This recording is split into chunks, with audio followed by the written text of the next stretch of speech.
The Rap Round 2. 4 cups pulled up and this shit go back for some years. Only difference now, this mic's up in here, connecting like it's Voltron. Press play and watch us go on. You better get up on this wave like the Coast Guard. The Rap Round Table. I'm so drunk right now. Listen, you already know what it is. Let's do what we do. Chill.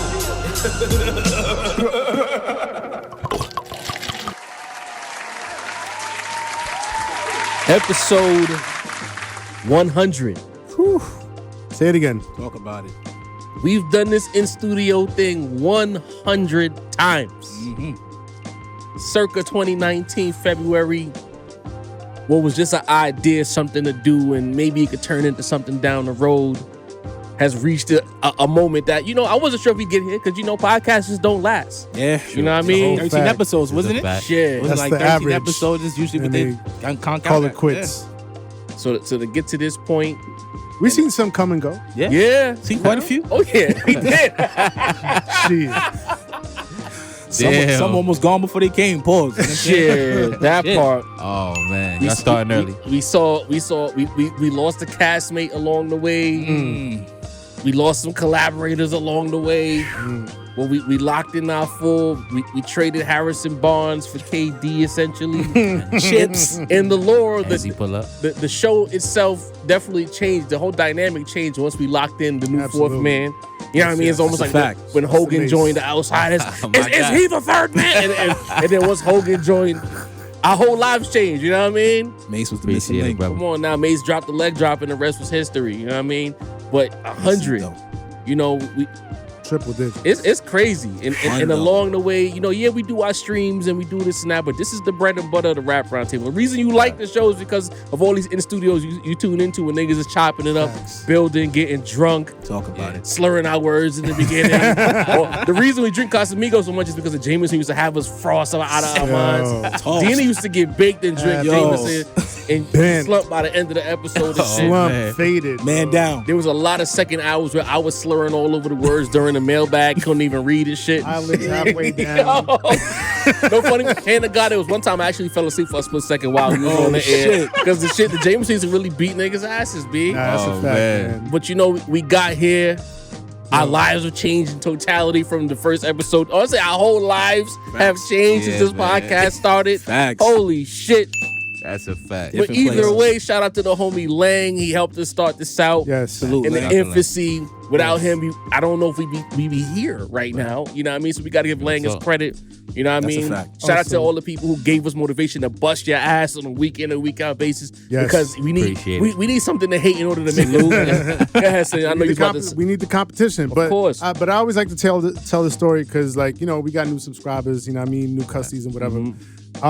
This whole shit started, and I got to give the flowers every time. This man here, Javi. He's the potting OG of this crew. The battery. You know what I mean? The linchpin. When had niggas the is gray tired, area.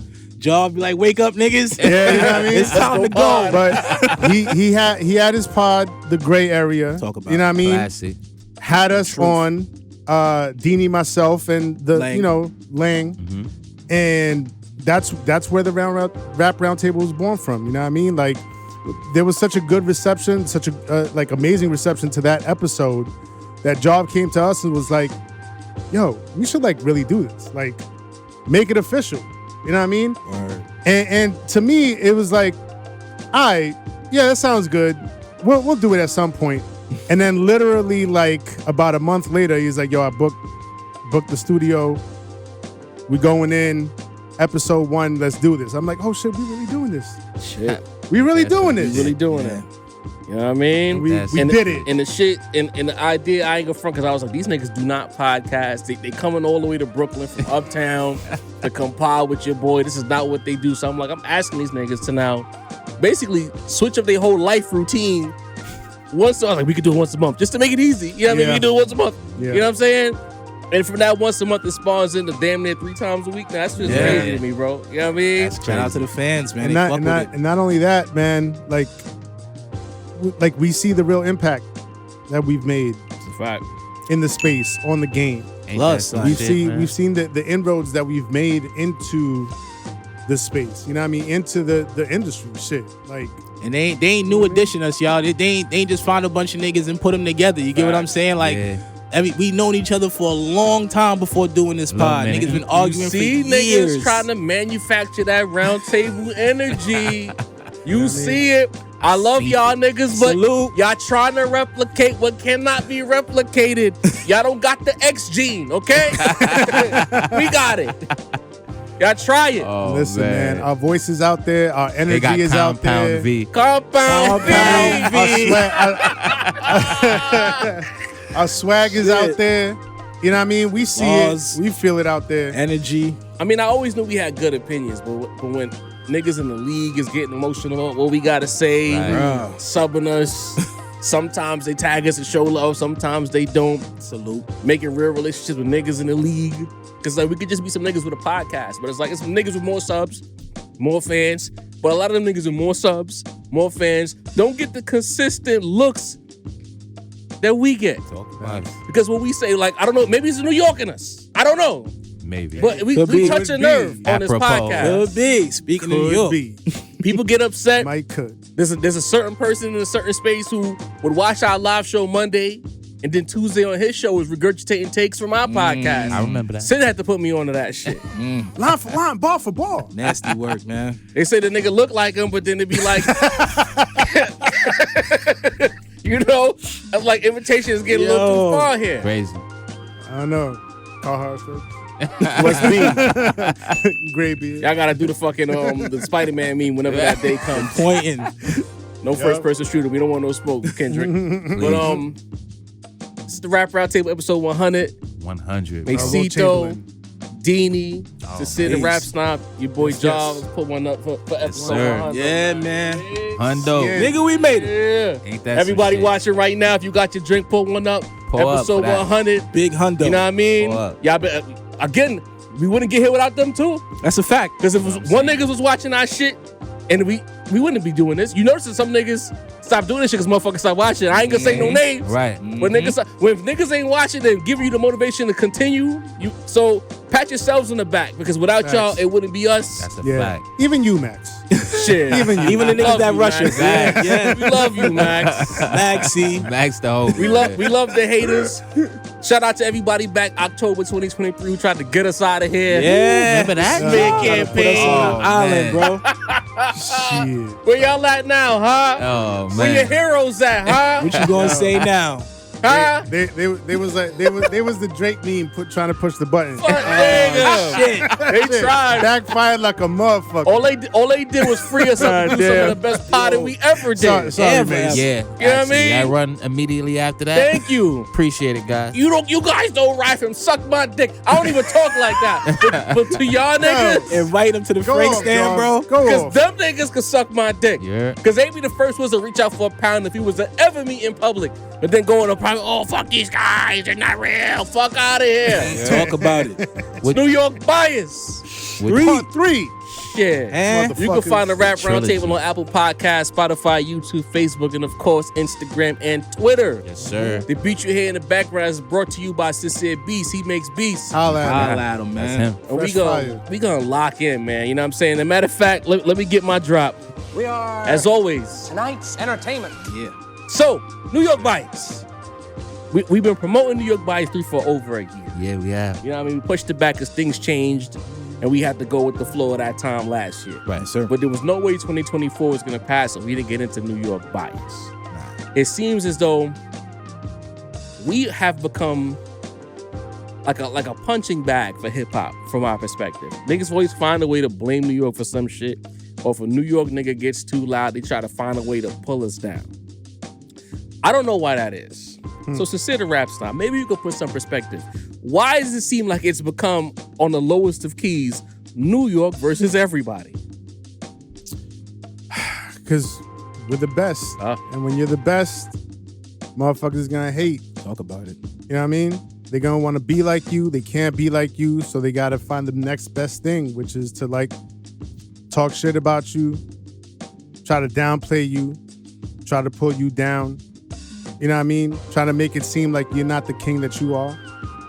You know what I mean? And let it be known out there. Like, we the kings of this shit. Shit, still. To this day. Still. To this day. Shouts to Beyonce. You know what I mean? So, I mean, it's just par for the course, man. When you're the best, when you've done it at the highest level possible, when you've set the blueprint for everybody, you know what I mean?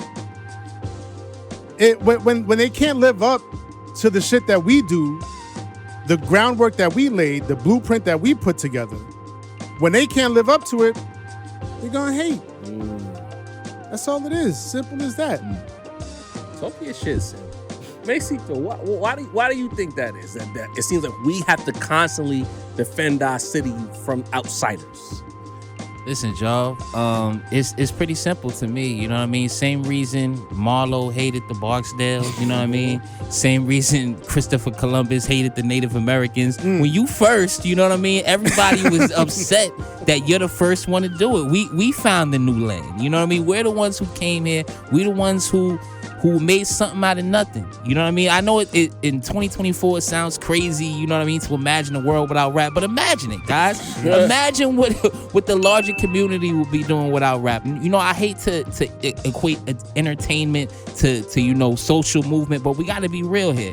This genre, this culture has created so much wealth, so much prosperity, so much hope for the community. You know what I mean? And I don't mean to get deep, y'all pause, but it makes other people feel uncomfortable. You know what I'm saying?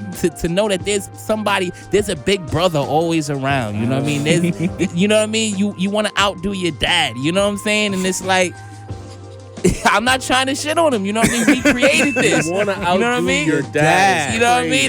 That's what they want to do. You know what I mean? So I think a lot of the hate is just, you know, envy. You know what I mean? And I hate to say that, you know, because I love all hip hop. I love all the regions. You know what I mean? Even overseas. You know what I mean? Even the ones who are not like us, Dini. You know what I mean? I love that. You know what I mean? But at the end of the day, that's where the animosity comes from, Jarvis. Like, you can't be the master when the true master is around. Dini, talk to me. A lot of size 10s, 15s, 12s, 13s on niggas' necks. That's pretty much what it's been. And it's been that way for what, essentially 50 years? Granted, some regions came and did their thing. Salute, but you always know where home is. You get what I'm saying? You always know. Like, we are like mom's home cooking in this shit. You know, you can go any restaurant you want. Get anything you want. It might be gourmet. It might be delicious. But it just ain't mom's. You know what I'm saying? We are the home. We are the beacon. We the one that started it. I don't argue with Crip niggas in Cali how to Crip walk. You know what I'm saying? They started that. That's their thing. You know what I'm saying? So this is this little thing of ours, you know what I'm saying, that was just grown out to be this immense thing, this culture that we have, you know? But once again, it started here in the Mecca. See that hat? And why? Boogie Down, Big Bronx, New York City. Took his shit. We did that. The Hip Hop 50 show did happen in the Bronx last year. Yankee Stadium. Legendary. And y'all was mad about that too. Like, oh, New York can't have anything. But it's like, you know, we've mentioned it, and I'm kind of like piggybacking off of what Sid said. I think as time goes along and you see lyricism coming back to the forefront, you see this Northeast region have a lot of spitters. You know what I mean? Coming outside. People keep saying, oh, y'all want that feeling back. Y'all want that energy back. And I think it's because deep in the back of their mind, a certain region, not every region, but a specific region knows that while they have the light, they'll never be as good as us. And the thing is, they try to spin it and try to say that we were arrogant New Yorkers and we talk down. And I mean, yeah, New York niggas are assholes, hands down. Right. And we did pretend or talk like as if we were better than them at a certain point. That's just to this day, a New York nigga is gonna talk like they better than every person. That's just the New Yorkerness. A Brooklyn nigga is gonna say he's better than a Harlem nigga. A Harlem nigga is gonna say he's better than the Bronx nigga, so on and so forth. Queens niggas think they better than the whole world. You know what I mean? You can't talk to a nigga from Queens. Ask anybody who's not from Queens or know a nigga from Queens how it is to talk to a Queens nigga. That's just the New York in us. Right. But it's like, I feel like they resent the fact that we didn't embrace them. They resent the fact that they know they'll never be as good as us. They can sell records, they can make all kinds of songs, but they resent the fact that Big Brother is looking over them like, yeah, y'all doing this, but y'all doing it at a really low level. Now, granted, it's not the entirety of the region, right? Right. There are a few acts within that space who who rose to and even gotten beyond the New York standard. Right. But let's not act like in the mid 2000s when y'all got the ball, y'all ruined rap almost immediately. It wasn't even like a quick. It wasn't like a slow degradation. Yeah. It was an immediate degradation of shit man. that we spent 25 years building up, and y'all got in and y'all made a mockery of the shit. And the thing is, y'all never want to be held accountable for it. So that's why New York by 3 has to happen today, because again, the South, yes, I've said it now, the South gets mad at us all the time about some shit, but y'all never accept responsibility for how y'all degraded rap in the beginning. And it's not only because, again, we've learned through doing this podcast that a lot of people in the South love bars. They love the New York shit. They love the West Coast And shit. there are amazing Southern They love acts. the Midwest Southern, like the Texas shit. Right. They love that. They didn't like the bullshit that came out. But it was a lot of y'all, the ringtone niggas, the snap niggas, they all them weirdo gimmicks that niggas was coming out with at that time. Yeah. You know what I'm saying? And y'all get mad that we didn't respect it. Why should we respect that? Imagine going from Jay-Z versus Nas, Beans versus Kiss, to niggas snapping like 2 years later. Yo. John first 50, the niggas snapping and not rhyming properly, just making jingles like commercial jingles and calling it rap. And y'all wonder why we don't fuck with that shit? The ringtones. Come Not on, even bro. really rapping, just saying a couple of words, the whole song. And y'all might call me an old head. That's fine, because I am. It's cool. It is And what it We getting is. there, and bro. I'm not really like I'm not a big sports head like that, but I remember, you know what I mean, watching the NBA back in the 90s, you know what I mean? And the young heads was, you know, they had the whole movement, like, you know, we done with the 90s and everything like that. Right. And I feel like that, you know, we feel that same energy sometimes in hip hop too, especially from other certain regions. But when I look at basketball today, yeah, sure, it's entertaining, right? Fast paced, you know what I mean? A lot of fast breaks, you know what I mean? A lot of 3-pointers. Damn right. But I look at the game and I'm like, oh, they letting y'all travel. They letting y'all palm the shit. ball and carry. Yeah. Breathe on the Right nigga, now. it's a foul. They letting y'all like pick up your pivot foot and it's all good. Like, yo, they changed the rules for y'all. And they Y'all call that changed- shit Damn. spectacular. Calling that's text for emotion. and that's how I feel about the shit that happened after shit left New York. They gave You know what I y'all mean? science Watered down. right now. They changed the rules. They just let y'all do whatever. Yo. And we were supposed to be cool with that. No hand checking. No, get the fuck out of here, man. Can't Like touch the a game, nigga. the game was pure Pause. at one point. And then they Fuck outta here. And then they try to weaponize it, like, oh, y'all just mad because we running it. Y'all just mad because we running it. No, we mad because y'all was running it, putting out bullshit. Running into the ground. Notice that niggas never said, yo, like, maybe it became a universal fuck the South.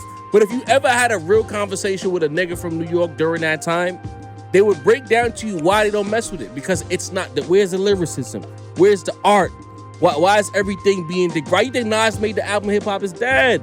It wasn't because he didn't like the sound. It was because like y'all niggas got this shit and the core elements are non-existent in any form or fashion. And the South took offense to that. I mean, but it is what it is. Shout out to and TZ. thing is, the only thing I could give to the South is the South, I think, understood how easy it is to monetize rap. Yeah. To get to that bag quickly. Jingles. I'll give the South their credit for that. They understood it. Yeah, art is cool, but we here, we need this bread right now. And if we do this, white dude over there is gonna give us his bread back Right. up in New York. You know what I mean? So I can understand that, but it's like the New York in us is just like, yo, if y'all when the West had it, the West didn't do this. It wasn't like New York had it the whole time. The West had it for a good little minute. And if you could argue that the West lifted the shit up and had a standard that New York had to meet before they got it back. That's a fact. Sonically, yeah, I'll say that. Y'all niggas got in there was making bullshit music and I don't want to hear nobody say it's bullshit. That's not art. What we talking about, Mase? Like, what's going on? You was young. You kind of responsible for this shit. A Yeah, great, you gonna put it on base? Yeah, a little bit. a great man named Kobe Bryant once said, "You're welcome." But listen, I'm gonna be honest, because listening to y'all speak, it's not even like a complete New York bias, like 99%, but not even a complete New York bias, because when New York was in charge of the game, even the other regions have to come up to our level. The West got to come with a Dr. Dre and a Snoop. The South got to come with Scarface and Outkast. You know what I mean? Like, the level that we make everyone else reach is another thing. You know what I mean? The 2000s, even the second Southern Renaissance, where you had niggas like the Young Bloods. You know what I mean? You had niggas that was really putting And their they work couldn't out even there. go viral how they needed to go viral because of all the bullshit that was in front of them. Right, you know what They I had a mean? couple Even of good joints. when Lil Wayne was acclaimed to bring his lyricism up, he was trying to meet a New York standard. Yes, he you know was. what I mean? So that's the thing. Y'all have been in charge of the game, and everybody else said, all right, we can put out bullshit now. Like, you know what I mean? Like, it's all good. You know, we ain't got to work that hard. You know what I mean? When we was in charge of the game, You have to work hard, you know bro. what I mean? Niggas, the Midwest had to send Common, not Chief Keef. You know what I'm saying? Like, the Midwest had to send Eminem. You know what I mean? Niggas that was super nice. So that's another thing about us, is that we make everyone bring up their level completely, as far as their artistry, as far as their album making, as far as what they have to bring to the table. So that's another thing about New York. Like, we made y'all kind of have to go harder. You know what I mean? You mentioned the West, though. That whole West thing was, you know what I mean? New York, big city of dreams. They was looking up to us. You know what I mean? So that's the thing. Like, New York, when we in charge of the game, we not only raise our own levels, but we raise the levels of everyone around us. I don't think there's any other region that has ever done that when they were in charge. You know what I mean? And that's an objective. Because like you mentioned, Jov, I came up in the era where, you know, you might hear, you know, a Future song on the radio as quick as you would hear a Jay-Z song on the radio. You know what I mean? But, you know what I mean? Who you like better, the fake Futures or the fake Jay-Z's? Huh? That's deep. I don't know. That's deep. So Denny, I ask you this because Yeah. you know what? I want to make sure, as much as this episode is titled New York Bias, we got to consider culture. Right. The New Yorkers don't understand that what might be whack to us might be culture to somebody down south, and it represents their region.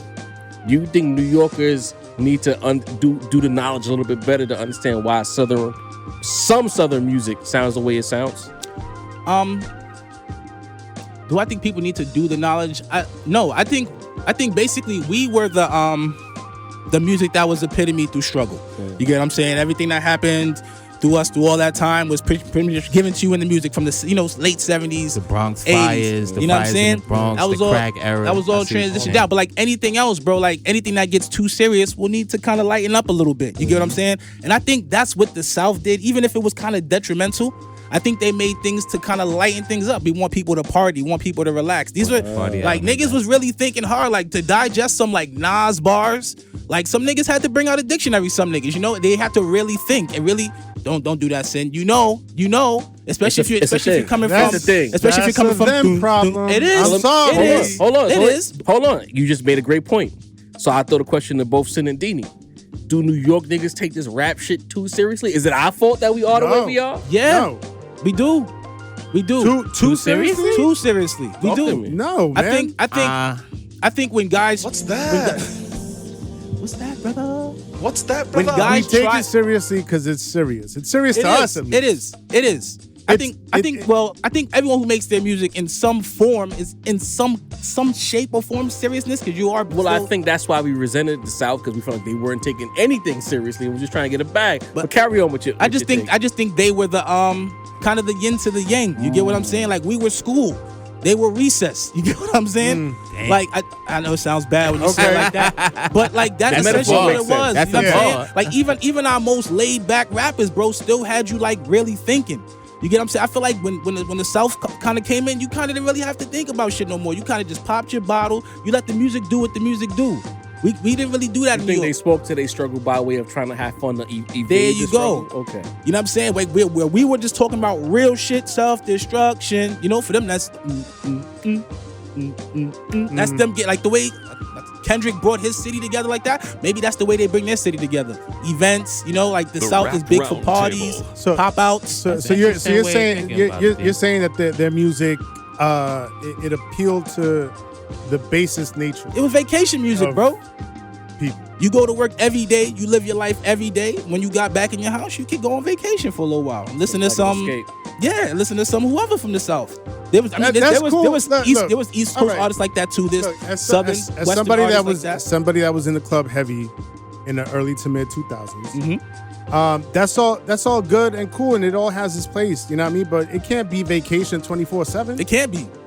Because You know what I what's the mean? point of vacation if you're on vacation 24/7? There you go. But that's maybe where they went wrong. that they're always on vacation. And maybe we went wrong because we're always at work. Here's where the culture and the industry was supposed to step in. Mm-hmm. But they just let motherfuckers be on vacation and be mindless 24/7, And where we went 365. wrong, and where we went wrong is that a lot of us started kind of trying to make vacation music, and that's where we went wrong. But did we go wrong? Because that's been a narrative from the time the South took over. Did we really go wrong? Because let's think about it for a second. Let's put ourselves in the room. We got Walt in the cut. Copy. We all a New York collective, right? We are the best 5 niggas rhyming in the world. Right. It's 2006 at this point. If we go to every single label and they say we don't want this shit, you niggas sound like boot camp 10, 15 years ago. With all the bars in the world. But we want to make this music shit pop off.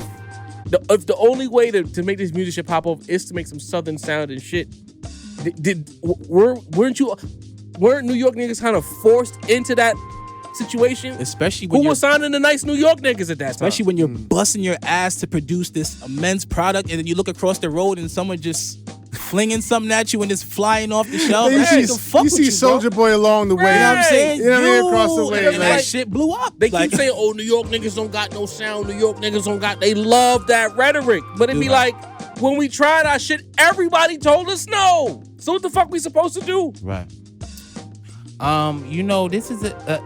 This is a good conversation. That's the trick guys. bag they put us One in. thing that's I think there's 2 things that's being underrated in the conversation. Number one, and it might be a tired narrative, but it's the truth from what I've seen, at least until these days. It's a little hectic with everybody these days, but the Southern artists all supported each other. The Southern radio supported. Like when there was a new guy out, everybody kind of conceded, like, okay, this is gonna be our guy. Cameos and all of that. They were doing that with New York niggas. They was getting Fat Joe to come over. Right. They was getting niggas from the town to come over and fuck with what they was fucking with. So niggas like Plies and niggas like, you know what I mean? The Floridians. There's endless niggas that came up in the South, all kind of said, hey, this is gonna be the guy for this half a year, this year. You know what I mean? Yeah. I think the competitive nature of New York never allowed that to really. Then gotta take it. I don't follow after. Yeah. You know what I mean? That really allowed that to take place. Well, you said it. You just said it right now. You hit the nail on the head. Pause. But that's the byproduct of like if your region, if your movement isn't based on competition and being better than the next guy, because honestly, you're not worried about being great. You're just worried about making a hit and getting the bag. You know what I mean? This is true. So you're not really concerned with, I'm about that next rapper over there, I'm about to tear his head off with the bar. Like that was not the vibe. You know what I mean? So I guess that's the flip side of the coin here in New York. So competitive. Like it's all competition. You know what I mean? Like you doing that over there, I'ma do it twice as good. You know what I mean? I think, you're not wrong. But I think that's another narrative that I don't know if we allowed or it just became its own thing, but it's been weaponized against New York, the competitiveness. I blame 50 Cent for that. Mm-hmm. You know what I mean? Because 50 came in, he kind of became the voice of New York during his run. Right. Like, he was, New York was so competitive. We got this, and he would throw names out there.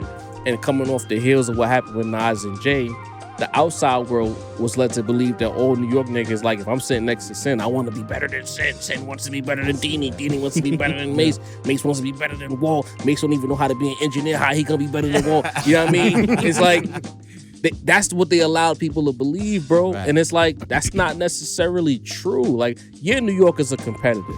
Yeah, we want to be the best. Mm-hmm. That's usually where the competition stops. We just want to be the best. Like when we came out and we was talking our shit to the niggas across the street, a lot of out-of-towners was confusing it with beef. Like we hated these things. Like, nah, like you're in our way. We want to be better than them. We think we're better. We want the stats to show it. It's not personal. If we see these niggas, we chop it up. We seen the nigga, we chopped it up. We had a drink with the nigga. Mm-hmm. You know what I'm saying? It was never personal. It was just competition. But somehow New York's competition always got conflated as beef or hate. And it's like, hold on. That's a fact. Hold on, Deanie. And it's like, in the midst of weaponizing New York's competition, they made it seem like the South was all hunky-dory when the South had just as much beef as New York. And that's what makes it even crazier, because even the homie who we had to drink with said he was on that same shit. The competitiveness was just killing him too. So the competitiveness is everywhere, bro. Even if it's just making hits, you still want to make more hits than that other guy. You know what I'm saying? Think about it. always competitive. Jeezy and Gucci was beefing. This is true. I don't remember all the beefs, but there was mad. But that was like Cash real Money street and, shit, though, wasn't it? Masterpiece team. Yeah. No limit. Yeah, No, but what I'm that was saying big. is they made it seem like the South, everyone loves each other, and look at the music video cameos. But when they had rap beef in the South, that was also street beef. At the same time, it's like New York niggas we did the same thing. You'd watch a video and niggas do the cameos, but everybody had their own little set. But I think there was an extra element in New York because we come from the foundation and the essence of the shit. Right. So it wasn't just being better or making more hits or making better songs. It was about literally the essence of being better, being nicer than the next guy. You know what I mean? So now to the point where like motherfuckers get together on the same track and they going at each other. Right. You know what I mean? LL Cool J and Cannabis ended up beefing because they was both on the same song. SP and Jay-Z. You know what I mean? Right. So it was always that extra element of like, not only am I better than you as an artist, I am nicer than you as a rapper. You know what I mean? And Jav, the second part of the point I wanted to make, and it offers like it's not just the rappers, right? This is where New York also failed, was the gatekeeping, right? In 2004, you know, the hottest niggas or the niggas who you thought was in control of New York radio was what? Funk Flex, DJ Clue, that's Bronx and Queens respectively. Hottest magazine nigga was 2 T's, Elliot Wilson, K-Slay Queens on nigga, the K-Slay, late night. Harlem, shouts to Harlem, you know what I mean? New York record labels. But in 2024, and this is all due respect to everyone mentioned, because I'm a fan of everyone, but Ebro's from Oakland. Yeah. You know what I'm saying? That's who is in control of the radio. You know what I'm saying? You know, Charlemagne is from South Carolina. That's who's in charge of what's getting the New York looks. You know what I mean? Like we didn't gatekeep quite enough because we are the Mecca. Everyone came here to make their name. So everybody from every state came to New York to be the career guy. And that's the shit. You know? Thank you, Mace. And that's the shit that's kind of been bugging me out. Because again, to the commoner who really don't follow this shit, casual, not commoner. I don't want to be disrespectful. Facts. They'll think that Charlemagne and Ebro are from the town. The way they talk about New York shit, especially when it comes to music, you niggas are fucking, what is it called? Gentrifiers. Y'all transplants. Y'all not from the ends, bro. Y'all don't really understand New York politics. Like, y'all been out here. Charlemagne, most New York moves, niggas trying to get the drop. Yeah. Right. Mad niggas in New York hated Ebro. They probably still do hate Ebro. Oh, they hate you. You know what I'm saying? 100%. Real talk. And it's like, the business of radio really fucks shit Right, up too. It is what it is. Walk with the cosign. It is what it is, man. Yo, listen, like, radio really fucks shit up because it's like, we, again, as fans at the time, we didn't understand business. We didn't understand what a program director is supposed to do. We just think, you're Ebro, you are responsible to play New York shit. Ebro got a boss too. His boss is saying, play the shit niggas want to hear. Even if it's not from New York. You put on Hot 97 right now. Unless it's some old shit that we came up on, there's nobody from New York in regular rotation. Same 20, 30 people. Just spinning around. More Afro beats than New York rap on New York radio Real right now. talk. You got Cash Cobain now. Yeah. Rotation, I think. Yeah, we gonna yeah, for sure. Right. For Got a sure. couple We joints. gonna speak about them. That's my blind spot. The youngins. Because Ice Spice is from New York, Cash Cobain from New York. You right. Fair. Thank you. But I just feel like, has radio always been, I guess this is the question I want to ask. And I'll ask Sin, because he'd be the most one to know. Was it just that there was just so many New York niggas and we just were gassing and thinking they were repping the city? Or is radio doing the injustice by not repping the city? Think about the golden era. It was a New York-based region, no? Yeah. I mean, well, here's the thing, because I always go back to like, an era where like and we had this discussion here, like I wasn't even aware of the separation between overground and underground, mainstream and underground. You know what I mean? It was just like, it was just hip hop. And hip hop was centered in New York, you know what I mean? And that's who was running it. But let's keep it a buck. Like when Dre and Snoop dropped, that's all we heard. Yeah. You know what I mean? The Far Side was getting heavy rotation out here. Yeah. Who's these guys? Why can't Souls of Mischief? 93 Till Infinity. Heavy rotation out here. So like, we always showed love to whoever was making hot shit. And I think that's where, I don't know, I feel like that was the point of radio, is playing music that was good and that was dope, not necessarily just like what's trendy, what's hot, you know what I mean? Like you play, like Mase was talking about gatekeepers, you know what I mean? But to a certain extent, the DJs were gatekeepers. Right. And the DJs decided, like when they heard the record, they was like, yo, this record is fire. We gonna break it. We gonna blow it up.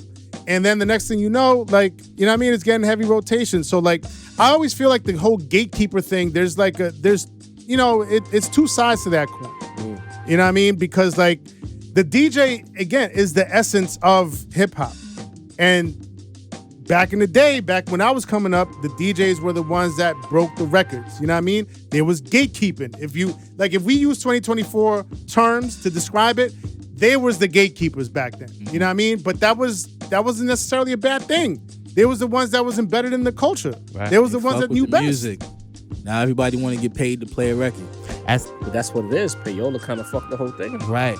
And that's the thing. Cause Sin, even as you talking about it, and I'm listening, I'm like, yeah, you right. You know, just like you say, when Snoop popped, we was fucking with Snoop. I mentioned the Young Bloods and the Lil Jon era. When they popped, they was all over New York radio. Sin as a honorary West Coaster, you know what I'm saying? Sin be throwing up the W in the summertime, you know what I'm saying? That nigga's A-Town stomping. But what everybody always says is, yo, when I go to Atlanta, I hear Atlanta artists. When I go to LA, I'm hearing LA artists. You know what I'm saying? Right. Like, I know you mentioned Cash and Ice Spice, but those are damn near national artists at this point. I'm gonna speak a little bit about both of them later. Yeah. You know what I mean? But you know, like who's playing Chef G on New York radio? You know what I'm saying? The local artists that are playing on the radio? You're right. You're right. And that's the thing where, you know, that's not on a national scale. Now that it's expanded, you know what I mean? 30 years later, now that it's expanded so far beyond the borders of the 5 boroughs, you're right. To your original point, Jarv, like, it's a lot harder for a New York artist to break in when they are constantly competing with LA, Atlanta, fucking Canada, Houston. Right. Like they're competing with they're not getting the benefit of the doubt. Mm-hmm. You know what I mean? They're not quick to get the look because they're from New York. And actually at this point, it might be to their detriment to be from New York. Yeah. Yo, crazy as that sounds. That's crazy. That's a fact. fact. It's a fact. Because again, like to this whole New York versus everybody thing, it's like when you hear New York rapper, it's almost like a slight dismissiveness. Even little shit, like I'll go on the socials and I'll see how like the women talk about Ice Spice and her music, but then in the same breath, they love Sexy Red. I'm not saying I'm comparing Mozart to Beethoven here, but at the same time, you can't. But I get what you're saying. You can't tell me that Ice Spice doesn't clear Sexy Red on every level as a rapper. But they love Sexy, and these chicks will tell you that Ice Spice, why do we listen to why she's so whack? And it's like, if Ice Spice had a southern accent and made the same exact songs, y'all would love her. But because she's from New York and she's big New York, her whole body is New York. Yeah. You know what I mean? Yeah. People gonna hate, and it's just like, what is it about the city? Y'all niggas really hate us, bro. You know, not to make New York a victim, but it's like, y'all niggas really don't want New York to eat. It's like, what is it about New York that niggas just, they can't have it? You know what I mean? Because that shit really blew my mind. Like, Sexy Red, hey, sexy. That shit, wow. Straight garbage. Basura. Like Ice Spice is trash. Shit. They would have allowed her to get her out of here. She couldn't. They mad that she's viral and out of here. Like, yo, but y'all like Sexy Red? No, I hate to make Sexy Red. Unironically. Like, I hate to do that. Like, well, shit. So my theory is, I think if you're gonna, like, if you're naturally attracted, like, musically, sonically to, like, I don't know how else to say it, the lowest common denominator type of music, the basis elements type of music, you know what I mean? Sexy Red, like, she's the perfect archetype. That for that. goes back to what we said about the early arts. It's like y'all really be here sanctioning bad rap for what? Because y'all want to see her win. Like, what about the art, nigga? Maybe I'm taking rap too seriously, but then we got this podcast. We kind of have to. I think They make also us take Playboy Cardi seriously. also bro. a lot of like Hey, Dini's right there. the bro. lady. Hey, Hey, take it easy over there. hey, man. The ladies have You a didn't lot like to say. men's, though. A lot to say because like I was out in that event on Saturday and that Get It Sexy record came on, and when I tell you the function started functioning in that right way, in the right way, you feel me? So Got you. I do understand the purpose of that shit. Like the yams was moving when that record came Hey, on. listen, Say what you it's- want. It's Like, 100 degrees out here in New York right Man. now. Yams is yamming out they there. yamming. There you go. You know what I mean? So And the South they is need known for something to making yam that type too. of tune. Yeah, I Keep it a get it. bean. You know what I mean? But again, it can't be All just it can't be 24/7. I mean, I was about to say it can't be yams 24/7. But Yeah, it can't be. It can be Yams yams 24/10, 24/7. Hey, But I wouldn't complain. Throw them cheeks. You know what I mean? Thanksgiving all year. but at some point you got to go to work. You got to go to school. You know what I mean? gotta live. You got to pay attention to what's going on here in the world. You know what I mean? Let me So, just- That's Yams the thing. is great. We can But- make party but, I mean, music too. look, like, but- Yams look, are not great. If I'm Yams being are honest, exceptional. Yams 24/7 is also it's not a good thing because that just it clouds your vision to everything that's going on. 24/6 and a half? Everything else that's going on. I wouldn't. That's the 24/6. thing. and a half. That's it. That's the thing. Like Yams 24/7 is fine if it's good quality. Like, you feel what I'm saying? Like, true. I'm not even arguing the topic because Like, we people never might get talked mad about when we Trina rap the way about we it. talked about sexy rap. You know what I'm saying? That's a Like, fact. That's true. I'm saying, like, Lil Kim and Foxy was the foremothers of ass pussy rap. You know what I mean? Like, This is crazy. But it's, You know, it's mothers. apropos, but it's sad. I like that. But look, Four mothers. here- I like well, that. here- That's different. Yeah, we didn't talk like this about Trina. We did Didn't. possibly talk like this about Kaya. She made a song called My Neck, My No, Back. that but was what I'm low saying, quality. the line that I'm Yeah. drawing is that Sexy Red is 2024 Kaya. We didn't talk about Shauna like that either, though. But like I Kaya dig had it. like that one hit and then that was it. Like they're really trying to prop Sexy. That's the thing that gets me. Like Kaya made her hit, and I mean to this day people will sing along to it. But it's not. I didn't feel that energy from the industry trying to prop her up to be like. nah. You know what I You mean? There's a lot 100% of right. I sexy get I'm reds the in the OVO. world, bro. I get I'm OVO team. You know what I mean? But you didn't see Jay-Z giving Kaya Bro! verses. You know what I'm Yeah. saying? Yeah, chill.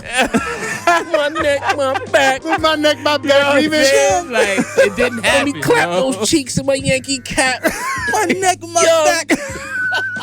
Feel me? Like, He did not stand next to her. it didn't happen. You know what I mean? But yet, all right, but I digress. It's like, Gotta keep it real. so my question is like, with that being said, and you know it's hypothetical, does New York need to take better? Is there a New Yorker that needs to take better accountability for the avenues New York rappers have to be heard? Or do they just need to play the underground game and hope they go viral? That's a damn good question, It's a tough Jarv. road Is there a either way, nigga guys. we can blame? Because it's like you said, you go to LA, you hit LA. You go to Atlanta, you Right. hit Atlanta. Where is the New York platform for the recent music? Whether we want to hear it or not, Sen, where's the platform for It's it? a tough spot for We New lost York. K-Slade. We don't have nobody Well, else. yeah. Clue don't pop out like It's he all used to. young entities, you know what I mean? When you talking about Drewski and when you talking about these Yeah. on the radar freestyle niggas and you talking about the freestyle Drewski that you not- see in the street. No disrespect to Drewski, he's done his job, but he doesn't have the gravity. Right. You know what I mean? Right. And that's I'm we agreeing, you know what I mean? Because the niggas that are giving the New York platforms aren't the niggas that are moving shit like that. All respect to Drewski, we fuck with you. But I'm just saying, like, Drewski ain't the funk flex of the city. Right. Feel me? Right. But the thing is, if there is such a person that would come out and do that, then the support would have to be heavy. Do we need to have an uncomfortable conversation? Well, Yeah, we it, might. it would have to be a situation where like it's like they have to stay the course for an extended period of time. Like they can't half-ass it. They might have to stay the course for years Griselda, you mean? Like before they start breaking through, because like the way people the way the rest of the map looks at New York now is like if you make that stance and say, hey, we're New York, we're playing only New York music, they're going to be like, oh, there go New York being arrogant as fuck Being again. themselves. Fuck New We're York. the only ones who are You know not what I mean? allowed to be. That's Exactly. crazy to me. But it's like, I was asking earlier, do we need to have an uncomfortable conversation? If you look at the New York City DJ scene, it kind of gives Supreme Court kind of vibes. It's a lot. Hear me out. Talk about it. Yo, Joe. Wow. Hear me out. Oh, like they Hear me Right, out. right, Yo, he going there. He getting it. Hear me out. You know what the rules are about Yeah. that. You only lose your spot when you leave. Yeah. You know what I mean? you leave Earth. Right. I was trying to be as vague as I can be. Lifetime spots.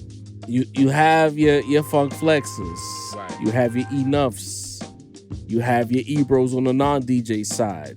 You have your Charlemagne's. You have what's homie named Gwinnett team? Self. DJ Self. Right. Clue kind of diminished a little bit, but he's there. The people who are in place in New York that controls culture as far as what the radio sounds like, they're not going anywhere. Envy still DJs? Envy's a radio host now. He don't really DJ. He'll do like a little the mix Shows, maybe. on the Right, breakfast the morning club. mix Copy. shit. But it's like those guys are in The place. real estate guy. And I'm not too good at that, apparently.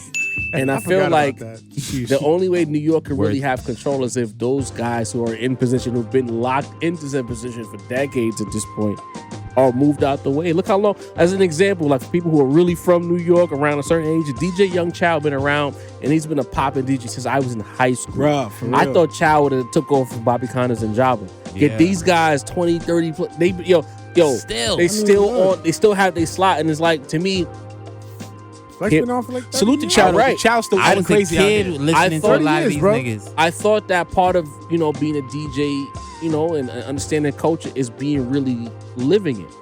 Flex went from living this shit to just being a purveyor of it. As in, not to just single out Flex, but that just shows you what the issue. Flex got to be like 60 now. Gotta be. Like, why is he in that position? Not trying to get niggas fired, but it's like we need a few young guys who are living this shit to be in position, who are really on the ground. There was a time when Flex really was on the ground Right. at the venues with the Rockefeller niggas and the tunnel. G-Unit niggas and the Rough Rider niggas, right? 55. 55. Damn near 60. Yeah. Honestly, a lot of these older cats, they have their careers, they're made men, but I think the problem in New York is that Active since the, 87, the y'all. people who are at the top of the food chain are in the way, and they're not really culture. Right. The old niggas do not represent what young New York sounds like today. Shit. Nah, you speaking facts right now. Shit. You spin because They like sound like everywhere else, to be I mean, honest. I've been thinking for a minute like how the rap game and the politics game are so similar at this point in 2024. You know what I mean? And like, but in politics, you know what I mean? There's always a conversation of like, yo, there has to be term limits. You know, at a certain age, like you just too old to like be any good at trying to make make any decisions for the current, you know what I mean? The current generation. So like, Talk about it, son. yeah, that might be a thing too. You know what I mean? Like, these guys. Not only are they not like they don't have boots to the ground the way that they used to back in the day, but also like their point of view, their frame of view is in a lot of ways probably stuck. Maybe not in the 90s, but maybe like early 2000s, 2005. Like and then like and at that point, like their mind stays kind of stunted. Yeah. Right. In that place. You know what I mean? So to have a fresh perspective on things, it's gonna be tough for them. Look And at how. let me- Go ahead, man. I was gonna say, let me offer another piece of the puzzle. You know, we speaking about radio, we speaking about the rappers, let's speak about executives. Once upon a time, you had a young, hungry Irv Gotti running around looking for niggas. Dame Dash doing the same thing. You know what I mean? But they was on the ground living Right. that shit. He who shall not be named with the tilde above his name. Also, you know what I mean? In the streets, looking for new rappers, looking to see Mr. what's going Miami. on. Yeah. Right. Rest in peace, Tupac. You know what I mean? Yo. But Jeez. you know, Bro, what's the Rhymes- matter with you, bro? Hold Out on, of what? line. it might be one of those. Rhymes with bidet. You know what I mean? That's crazy. But I'm saying, like, who are the young New York executives? You know what I mean? You know, it's about you gotta pop out and show niggas. You know what I mean? You know, but who are the young New York executives running around looking for talent, looking to see what people that are outside are actually listening to, what they doing? Who's in the clubs? You know what I'm saying? Who's on the block? It doesn't exist It anymore. doesn't exist. It doesn't exist because the internet. You know what I mean?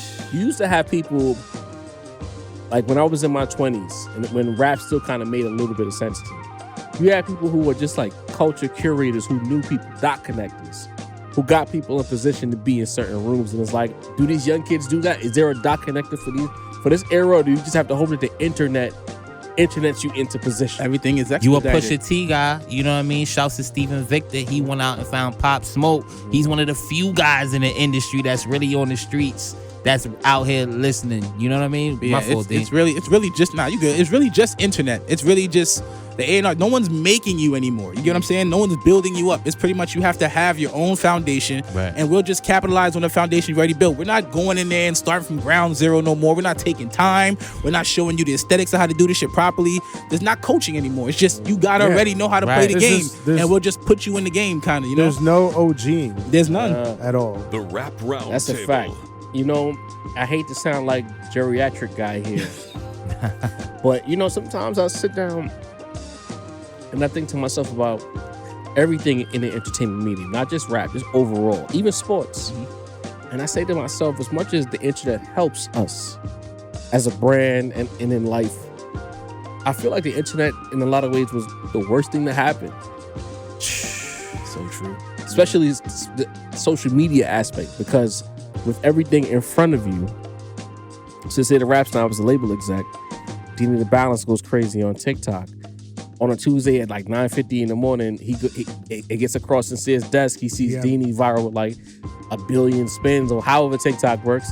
He's gonna find a way to get to you, and you're gonna get signed based on your TikTok record, right? Because you went crazy, you're viral. You have followers, etc. And it's just like, you know, to me, followers are so like fast foody to me. Like, if you have, let's say now you have like 1 million followers, right? And Sin signs you, Dini. Maybe 10% of that million is gonna get your record.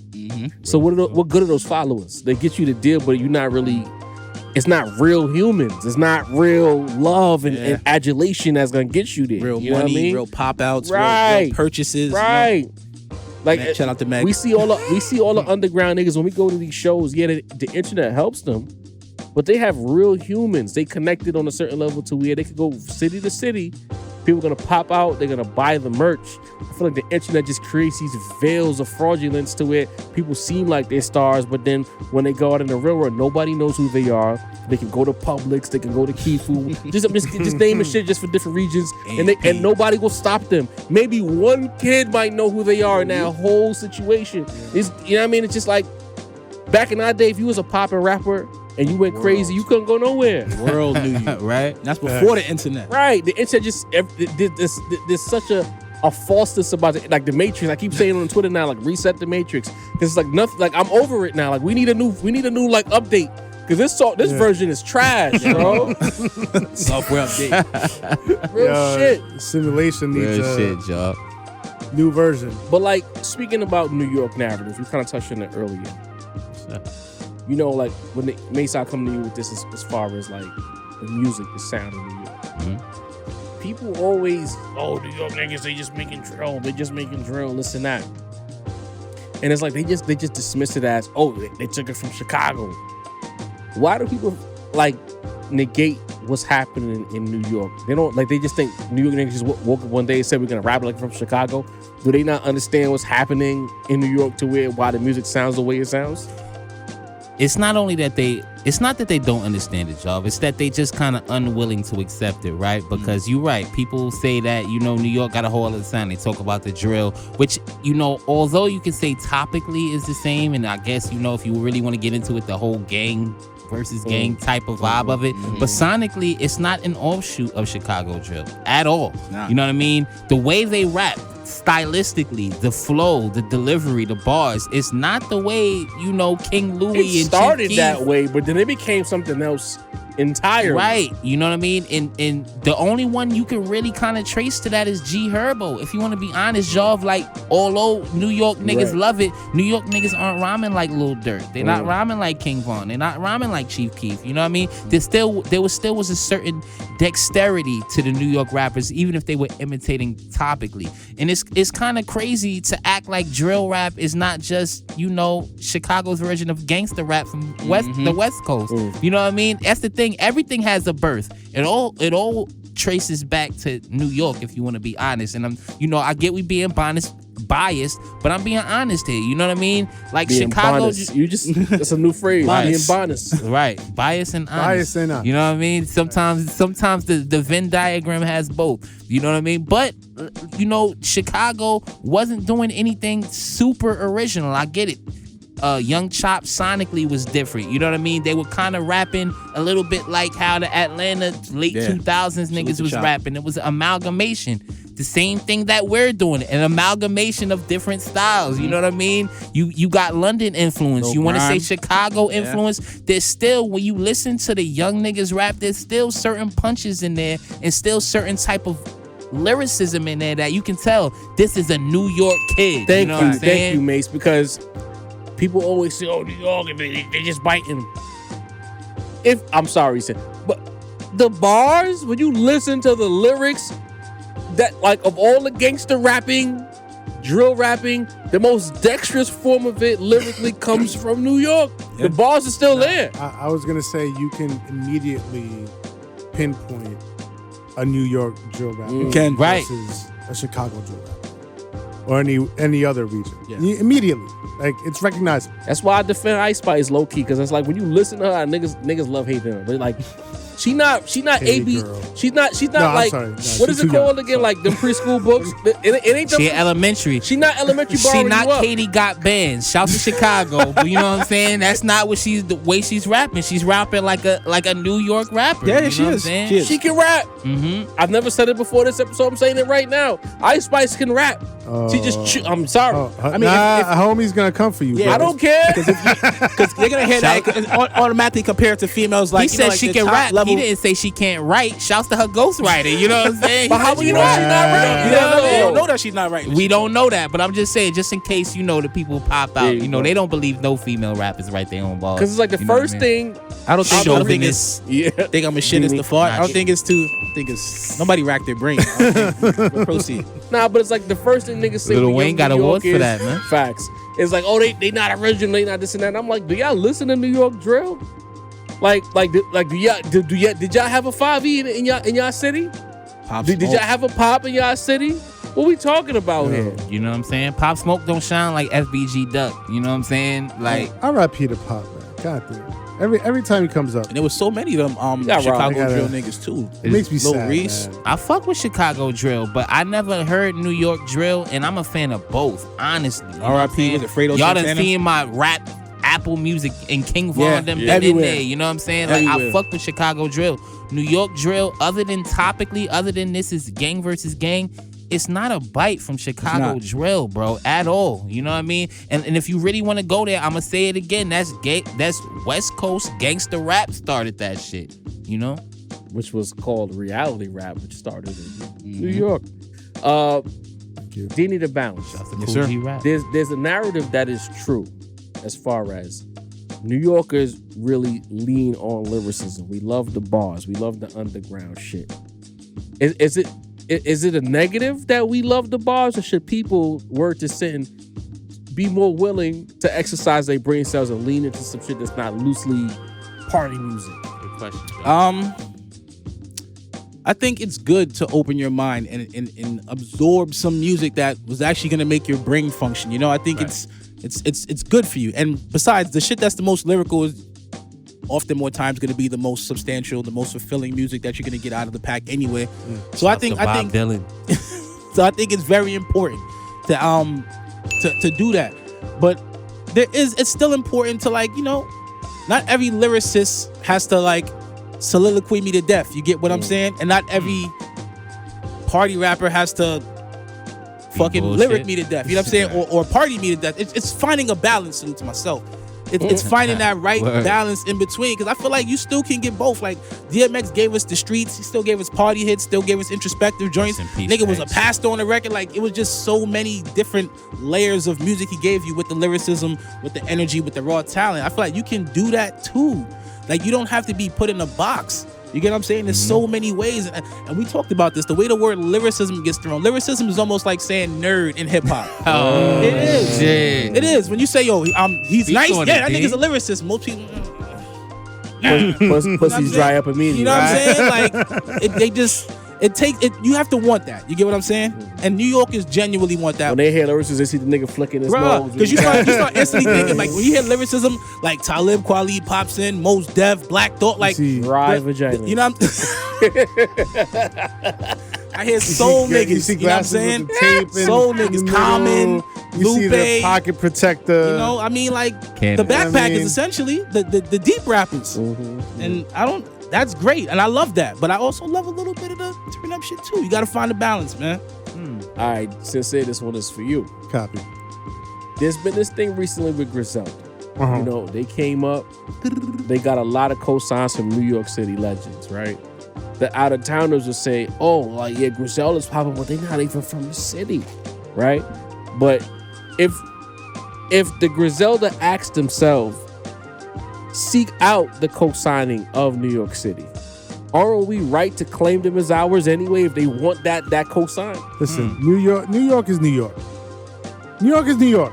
Fuck out of here with that shit. You know what I mean? Whether it's the city or the state, you know what I mean? They're a quick bus ride away. You know what I mean? It's still NY. It's still that energy. Feel me? And we're not leaving off Long Islanders. We're not leaving off anyone. You know what I'm Mount saying? Vernon. You know what I mean? Look, if you're listen, from New York, you count, listen. bro. Yonkers. Fucking Mount Vernon, Upstate. P-Rock and CL Smooth, Yonkers, you know what I mean? The Rakim. Locks. X. You know what I mean? Long Island, we had Busta Rhymes, we had Rakim. Long Island, right? You know what I Yeah. mean? Like, Prodigy's it's always been an Fucking extension. De La Soul. De La Soul. Like, there's Long a lot of Island. niggas who's not specifically from You know the what I five mean? boroughs. And That are let's keep amazing. it a buck. Even back in the day, like we was claiming Redman, we Yeah. was claiming Naughty. Yeah. All the Jersey niggas was fire. We with New York. we were claiming claiming Ransom. Joe Budden. You know what I mean? We were claiming the Fugees. Facts. That's a whole different state, bro. Like, so come on, man. Y'all playing the semantics game out there. Go ahead with that And shit. every other region is like the West. They have Yeah. Sacramento niggas in the South. You know? They got niggas from Miami. Like, I think Kendrick made it clear that Oakland is not sanctioned by way of Simba. You know what I mean? you feel me? You feel me? Wow. Yeah, it ain't man. sanctioned for Drake neither, according to Sheesh. Kendrick. You know what I mean? Sheesh. The next show might be Top crazy. 5 said that it's a no-fly zone in Canada too. You know what I mean? DJ Drama know about it. You know what I mean? But everybody else get to claim everything within the vicinity Nah. of everything that goes on around them. Nah, bro, we That's claiming Griselda. They too super, nice. Nigga. That's super real, man. They didn't learn how to because rap it's from like- Detroit like that. We were talking about, like, you know what I mean? Cali That was rap. a dislike that just Cali. Sorry, That's sorry. LA. Sorry, BMC, The Bay. BMD Dub. That's the homie. He Detroit, right? No. He from North Carolina. Oh, He- shit. Nah, he sanctioned. He don't like white boys. Sacramento. Yeah, say that. San Say that. Fran, He like, from all New that. York, Yeah. Carolina, like Yeah. J. Cole. His favorite rapper's Nas. You know what I You know mean? what I mean? But Fans I of think New part York. of the reason why people are quick to say Griselda's not ours, I heard that, is because they really don't want New York to have any kind of inroads to being back on top in any form or way. Because we could say Griselda's ours and we control lyricism again. Because as much as they don't care about lyrics, the idea that Wayne is not the best is a problem for them. When there's mad niggas in the Northeast who are better than Wayne right now. I'm sorry. It is what it is. Today. Not today. Today. As long as it's not not according to 08, 07, 08, you know what I mean? We had our day. You know what I mean? But the question that I have for the chat as think- well, who are from New York, does New York need to be back on top once again? And you know what? I'll say this before I pass the rock. No, I don't think New York needs to be on top anymore. I just think that we need to just be respected. We need our respect. We need the universal acclaim back. And I think people are afraid of giving New York that universal acclaim because they feel like once New York gets universal acclaim or that act that really breaks through, it's gonna cause a flood of more New Yorkers to come through, and then we'll be right back to where we were 20 plus years ago. Right. But I say no. I just want our respect. I want people to stop feeling like you're trying to use us being New Yorkers against us. You use the fact that we haven't had a star against us when in reality we've always been in the conversation. Honestly, the two biggest female acts right now in the world are Cardi B and Nicki Minaj. They're from New York. NYC. I would even Bronx, argue Ice Queens. Spice. Ice Spice is another Five diamond records between Bronx them again. two, dog. Come on, bro. So it's like this whole idea, but it's like everyone, New York didn't put them on, therefore it don't count. What about all the Southern niggas who had to come to New York to get signed, bro? Listen, talk about we don't do that corny shit to y'all. Shout out to J. Cole. I feel like New York. But remember, niggas said J. Cole not the South. Remember that? Cole not Right, the South. right. Pusha Remember T, that? Pusha T not the South. They said Bruh. Virginia wasn't the South. We can't jack We had, that to post. we had to get G's from Virginia to come up here and say crazy. that's the South. Shouts to G. Shout out to man. G's, man. But that's what I'm Salute. saying. I don't know if New York needs to be on top. We just need our respect back because I just feel like niggas is too comfortable disrespecting New York out of resentment and fear that we'll once again be in control. But Sim, what do you think? Do you, in your opinion, does New York need to be back on top again, or does it just need a piece of the pie? I think we've done enough. I think Yankee status. you know what I mean. I think regardless of our current status, you know what I mean. Whether we have a 500 record, whether we have a 250 record, you know what I mean. Whether we have a winning record, whether we're winning a championship, like whatever the status is, the banners are there. We have the chips. You know what I mean? We have the rings. So respect our franchise. Hey. Respect us for what we fucking done. Respect us for laying the foundation, the groundwork, the blueprint for this entire culture that's spread worldwide and that has generated billions of dollars in revenue around the world. You know what I mean? Look at the rafters. Look up. Look up. Championships on championships on championships. This Bruh. is the Inglewood Forum, y'all. We got Shit. bandits up here. Dini, what do you think? Do we need it or not? That was the Clippers shot. So here not a we go. Kendrick shot, So guys. here we go. My perspective is like this. Just shaking your head. Like, Facts. I'll give you a funny example. You like sushi, right? You got a favorite sushi spot. You go with the food. You know, you got big nigga got to talk the his talk. chef. You got a favorite sushi spot. Most likely that place is not in Japan. Most likely, right? Yeah. But you know where sushi come from, dog. You get what I'm saying? You know Exactly. the Mecca. Like, so Yeah. even you can eat that shit anywhere in the world. You know it's in a Japanese food. And I think that's pretty much where we are now. Like, we don't have to be on top. We just have to be in the forefront, like in the top three. I guess you Yeah. want to go Southwest New York, you want to go New York, West, South. As long as we're Listen. in the category, I think where we have been, we Fresh be good. Montana right there. We have a big artist. You know what I mean? We We you know right what I mean? there. Like, it's to borrow French Cook. Montana is the to number. borrow your high- food, you know what I mean, your food Talk to analogies here. What's up? I mean, we're in New York. You know, we got fire pizza all over the Chop place. Jesus. If we like, I could go to Joe's Pizza. I'm gonna have a fire slice. I could go to Grimaldi's. French Street. You know what I mean? Have some Not fire raised. pizza. I'm not. Italy. I'm Not South raised. spot right but around it- the corner. I'm Donona Rosa. Salute to Donona Donona Rosa. Rosa. Donona Get you a Rosa. spot. Right on the corner. That's the home right spot, there. That's the trap biggest right fire right you there. heard? But imagine me fixing my mouth to talk shit like we got the best pizza in the world, better than Italy. Imagine me going to Italy and Can't being do like, it. yo, Italy don't do it like This you is know. a dollar slug. Are you kidding me? It ain't the same.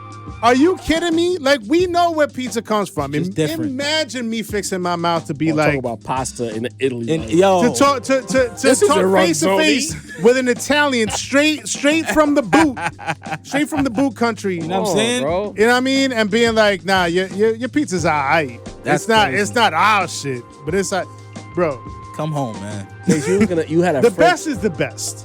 You had a French Montana That's tidbit us. you was about to share. Oh, now I was gonna say French Montana has the highest selling single from New York ever. I don't know if y'all know Unforgettable. The shit with It's Sway like Lee? a 12 million single. Wow. French Montana, the highest selling single from a New York rapper in history. You know what I mean? To really cook real quick though, Salute. y'all.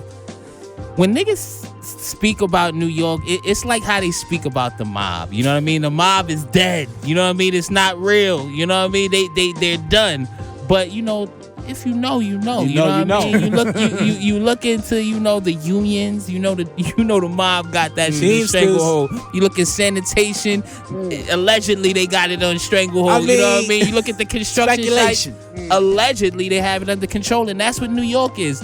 New York is the mafia. We don't have to be number one again. You know what I mean? We still got Jay-Z with his hands in everybody's pockets. We still got Nas going crazy everywhere. You know what I mean? We still got 50 Cent hiring your favorite rapper who can't sell anymore, putting him on a TV show so he can get money. You know what I'm saying? New York is still the mob. Wait, you understand what I'm New saying? York is still a black hand? It's still a black hand. We got a pocket. We got a hand in everybody's pocket. You dig? You feel what I'm saying? So we might not have to doing be a Star on Wars top. reference when we talking about the mafia. I am. Carry on. Doing it. Balance of the force. Go ahead. The balance, you know what I mean? But you know, New York, we the mob out here. You know what I mean? We got a little taste of everything. Pause. You know what I'm saying? Respected even though you don't Anybody else see getting it. money out here? We need that. Respected even when you don't see it. You know what I mean? You know the hand is there. You welcome to Philly. We got Meek Mill out too. You know what I'm saying? So I'm just saying, New York is, we're the unseen person, but we control a lot. You feel Unseen me? Rock hand. Nation really is what you're breaking down, because they're in everything. Everything. Down to the Every tickets. medium, not just rap. Every Shows. medium. Every medium. Honestly. Did they have to separate because they Including got a some they don't monopoly on the goddamn show? But I would say parent company, Live Nation. Shit, man. But I don't know what the contract is binding. Whatever they sign with Rock Nation, they gotta follow through with that Big shit. money. You know what I mean? Now let's have a little top 5 talk. You know what I mean? New York Bias 3, episode 100. I think it's time for the wrap round table. We're not gonna blow VA too crazy, Right. but a speed run, if you will. Our personal top 5 New York rappers. Again, this is not a list for you to debate. Matter of fact, chat, especially the New Yorkers, pick your 5. It's just who you personally feel are your favorite 5 New York rappers, favorite, or who you feel is the best. It's up to you. It's your list. It's Sin's list. It's Deanie's list. It's Mace's list. My list. To sit the rap snob, would you like to go first, or you want to let the floor clear out a little bit? I'll go first. Let's go. All right. So my first spot is gonna go to the MC that just changed the whole game. Absolutely laid the blueprint for what lyricism is to this day. 35 plus years. There you go. Rakim Allah. Oh, unexpected turn of events. Cook. He said 35. I was like, huh. Rakim, number 1. Okay. Number 1. Second, the second coming. No, it gotta be that boy Nas. The golden child. Golden child. Lord, That is that spell. And I'm not saying I'm not ranking these. I'm just saying this is basically sort of chronological. But, third, Chris, the only Chris we acknowledge, Mr. Wallace. Gotcha. Biggie, to this day, it's obviously his career was cut tragically short, but like the most balanced and complete MC to me. You know what I mean? As a Nas fan, and I listen to Nas more than I listen to Biggie, just probably because, like I respect Nas' lyricism, but also he just had a lot more, material. But Biggie, as far as like the complete package, pause. I probably shouldn't have done I've been the hand talking motions crazy this either. episode. Don't feel bad, bro. Keep your hands down. I've been wilding out, bro. I should have kept my hands out. You At good. least for that Hand one. down, You got man, the silver please. medal this episode, bro. What's that, brother? But yeah, man, Biggie had everything.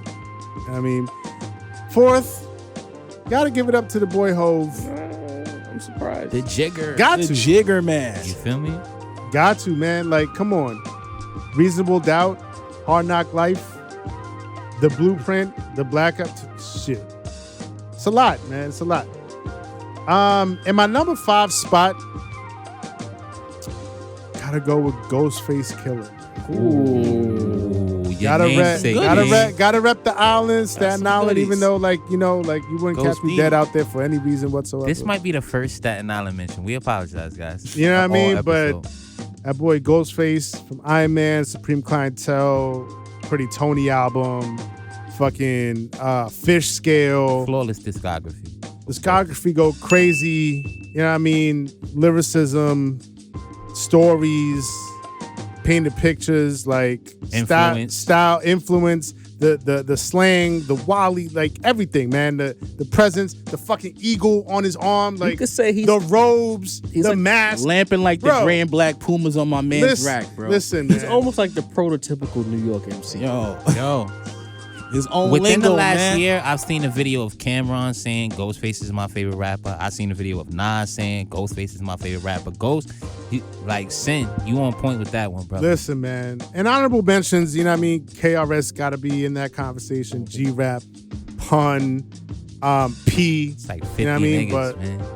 it's a lot. New York, you have The you have dream team. The dream team, man. Like, you have all the The possible bench niggas could be your starting lineup. You know what I for mean? real. You know what I The mean? third team could be third niggas tier, starting right? lineup. You Facts. have infinite picks and what. Shit. You need to balance. Talk to me. Who's your five, man? Starting off originally, Biggie's not the only Chris we acknowledge. You know what I'm saying? Chris won, KRS won. My introduction to this hip hop shit. Shout out to my aunt Carol. Like put the edutainment CD in my hand, and it's pretty much been a rap since then.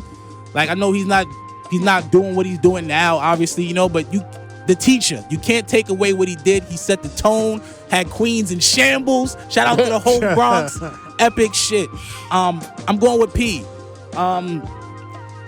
Easily the nicest non-lyricist nigga I've ever, if that makes any sense. Not the Not Nas, conventional. not the lyrics, Nas, not the Right. conventional. not the That's Lupe, overblown. He's not like a the drunken master. not the, Yeah. you know what I'm saying? Unorthodox. But Unorthodox. my dude, as far as just finding a way in, P,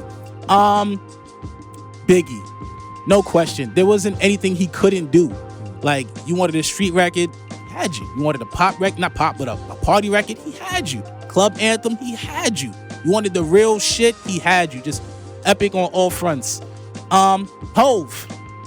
Granted, he didn't pop out for Hip Hop 50, but legendary. Like, what box has that man not checked off?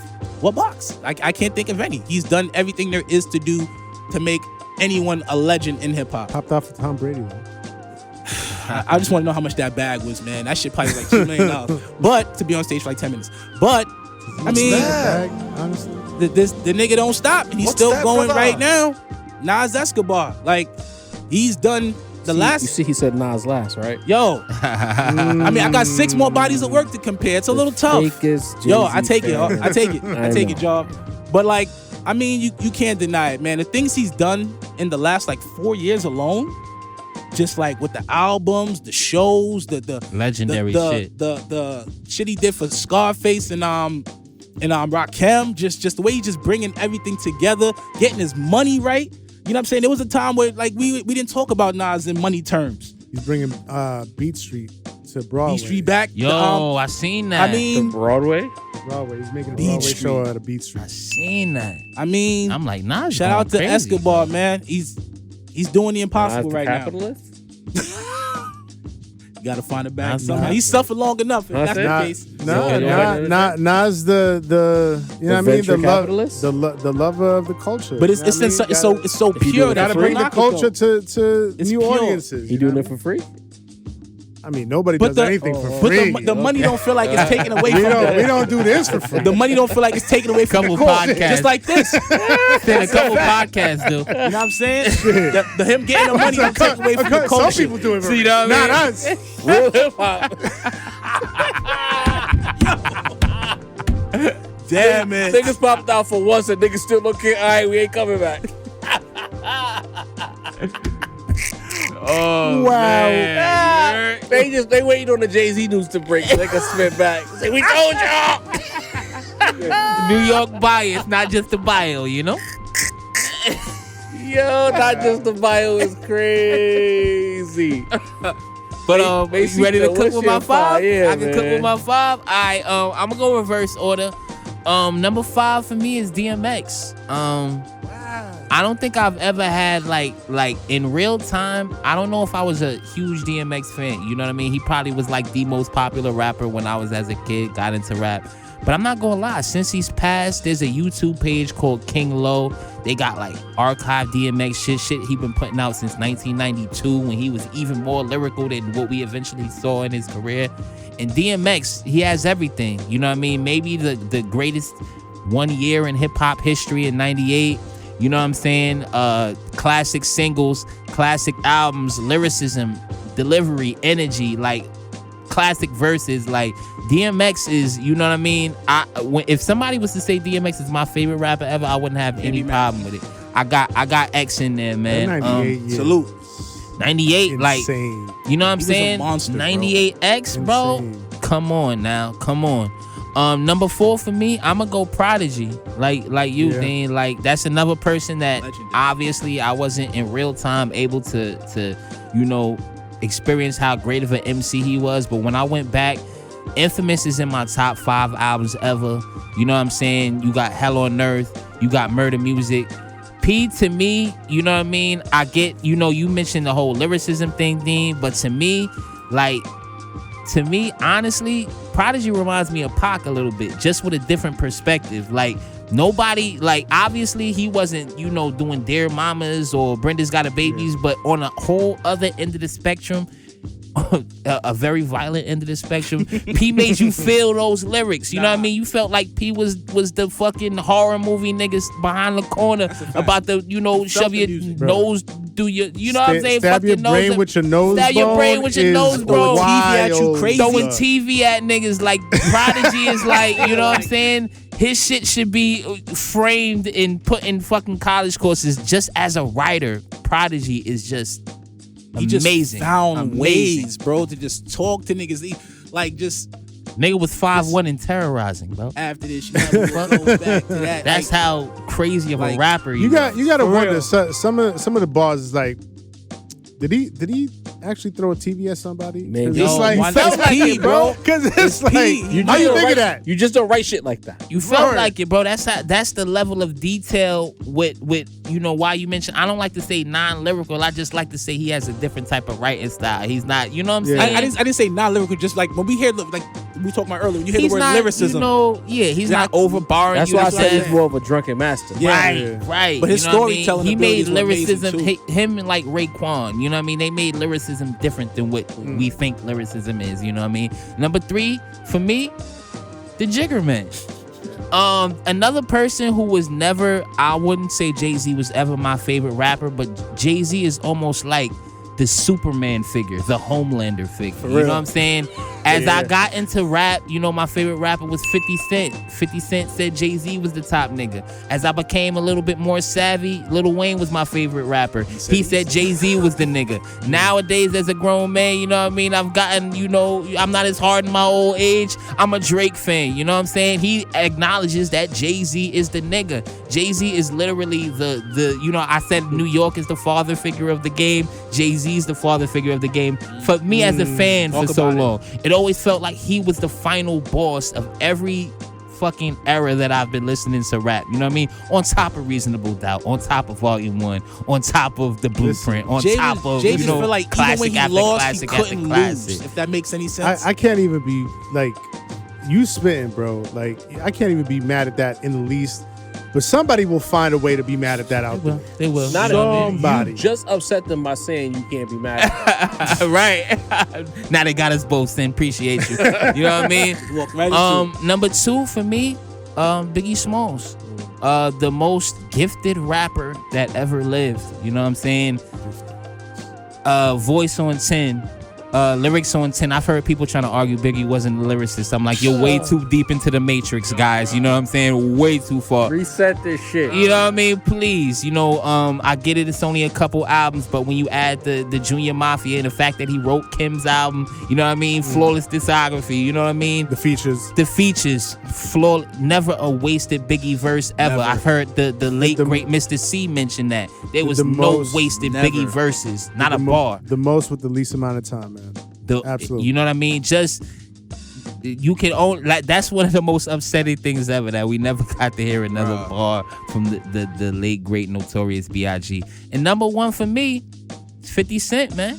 That's my favorite rapper in New York history. You know what I mean? A nigga that Dean, I can enjoy the melodies and when he act tough. You know what I'm saying? Like the nigga who came out. That album was amazing. Say what you want. That album was fucking incredible. Get Rich or Die Trying, one of my top 5 albums ever. One of the niggas that really, really made me get into hip hop from the mixtapes, from, you know, the Guess Who's Back mixtape / retail, Get Rich or Die Trying, the G Unit. Like, he was like the nigga when I was coming up as a fan in rap. And you know what I mean? And he still has that type of aura for me. So that's my list. That's not a bad.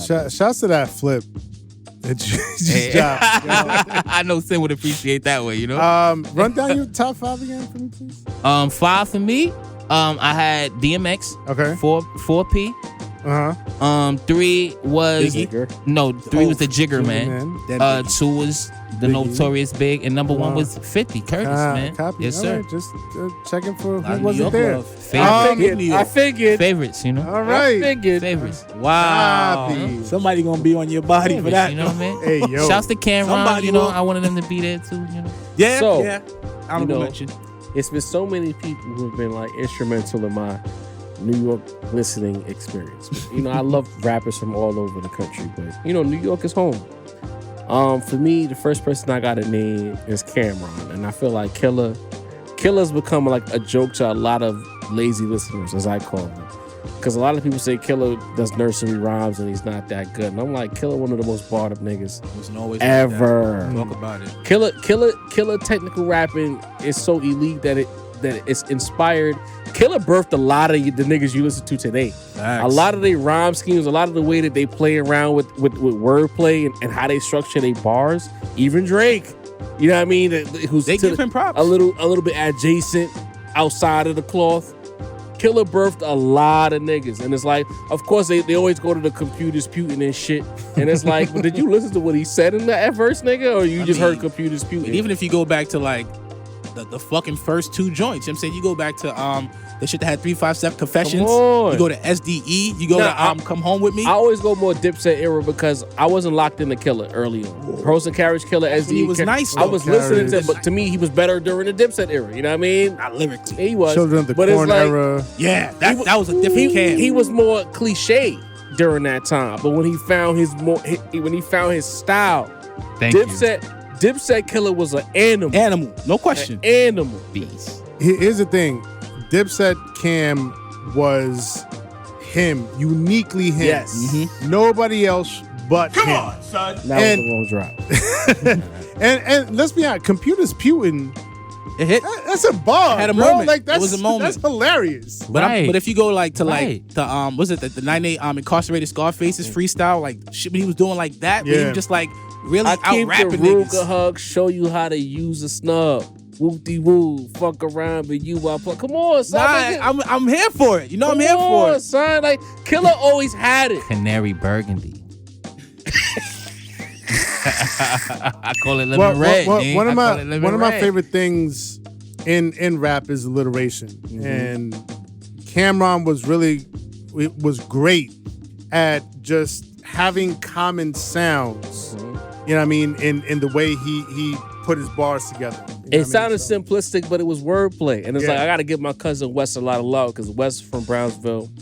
And then you're having some family issues. So he went up to Harlem during like the birth, the infancy of Dipset. Then he came back to the Ville and he was a can. And he put me on the Killer. Like, yo, you got to listen to Killer. And the first thing he put on when he said, you got to listen to Killer, I always reference it, is the Can I Live freestyle. That whole you wear a suit and tie, why to do paperwork like that. Boy, if you want to talk about New York culture, being a young nigga in New York at that time, the production, the swag, the lyricism, everybody wanted to be Killer. Yeah, I don't give a fuck what you say. He was that nigga. Killer was that nigga. That Rap City freestyle Counting the Bread is still maybe Still the greatest goes. Then when he freestyle signed to moment ever. Rockefeller and he got on that 03. Just Fire. And then I Really Mean It. The video with the Come pink on, bandana, bro. light jacket, the The pink Timbs. Koch era Dipset has some of the best Killer verses. Curtis, just bugging out Listen, like. Courtesy. listen, Come Home With Me, Purple Haze, the mixtapes, the features. Listen to me. Legend. Y'all can front on Killer all you want. He will always have a fan in me. The next person, I'm sticking with it. I feel like he's become disrespected and underrated over the years. But for my money, he's one of the nicest to ever do it. Kick rocks if you disagree. Loso, Fabulous. That nigga came in the game. I like that pick. He was a lottery pick. If you want to use a sports reference, Cooking too. he came in as a lottery pick, delivered. He influenced culture, and it was a minute before he was around them Rockefeller niggas, because he had Clue as his mans. Yeah. Dame apparently at a certain point had a hand in Fabulous business, but he never had that Jay-Z cosign, and he never needed it. Signed off a freestyle. The albums hit, and granted, I won't lie to you, I wasn't a fan of the girl records, but he never did it. I'm gonna be honest with you. Ooh. But like before he became ultra sappy, he used to find a way to finesse it. And every now and again, his Ryan Leslie era is underrated, and I've always feel cheated because I'm like, imagine what a Ryan Leslie and Fabulous album would have sounded like had he not lost his laptop or got sabotaged by that guy in Miami. We don't know at this point. We gotta ask the question. Shout out to Kid But bar for bar, the mixtapes, the feature king for quite a long time was Fabulous. Best sports references. Talk about it, Y'all. y'all. Sports bars were crazy. Some of y'all just don't like women, and y'all kill Fabulous for liking the women too much. But again, bar for bar, he's one of the best to ever do it. And being from Brooklyn, understanding how everybody wanted to dress like Fabulous in Brooklyn. Ask Jeff if you ever see Jeff. Oh, I don't come know on, what Fabulous man. was. The rich Come on, young clothing man. line, like I know. everything. Come on, I was bro. trying to. Loso. He had the culture in the chokehold, man. The The next jerseys. person I'm gonna name is a person that in real time I wasn't really fucking with, but as I got older, my ear got a little more fine-tuned, and I started to appreciate the art, the skill set of what being a rapper is. I don't talk about it much on this podcast, but I listen to him a lot, and that's SP the Ghost. Like I think he might be the most underrated nigga of the last 20 years. Unless, like, now I'm not saying, don't say, no, he's not in the chat. What I'm saying is, on a universal acclaim level, everyone thinks about Kiss. But when you really listen to rap and you break down the flow, the breathing, the subject matter, and the bars, I got SP above Jadakiss. I think SP is a shogun. I think he's close to New York Mount Rushmore as far as just being nice at this shit. And consistent. Yeah. And consistent, like, and one of the best voices ever. Undeniable. You know when I really I like that pick, because I always liked Styles from the beginning, but like I didn't. I won't even lie to you. Because Jadakiss was right there. But you know when I really noticed, I was like, oh, Styles might have a leg up on Jada on the lowest of keys. Was on Recognize. That Styles P verse on Recognize. Yeah. He killed that so immensely. And for me, it wasn't an argument. It wasn't I always had Kiss above, but it started to really like when that Beloved joint dropped with Davies. That's when I was kind of like, it's a little I rushed Beloved because SP was on it, and I'm like, if Davies can't sound good next to SP, then there's no hope for SP. Shout out to him. He showed up. But it's like, and as far as degradation, you could argue that although he's retiring, he hasn't really lost a step. His voice is still strong. Just had a His freestyle in the breathing car is the other still day. strong. The bars are still there. He don't sound like an old head nigga trying to Still stay got it, young bro. and valid. SP, I fuck with him, bro. Bro, if I could just spit a couple Holiday bars. Because this verse, I love this verse so much. If I knew heaven had a ghetto that was sweeter than here, you know that P will pack his bag and just leave next year. But I got a son to raise, so I'ma stay in this hell. And I got a gun to blaze if you play with this L. .O.X. at the end. Bro, like, Come on. yo, Styles, that nigga. Styles, man. Picture painting, sharp lyricism, wit on it.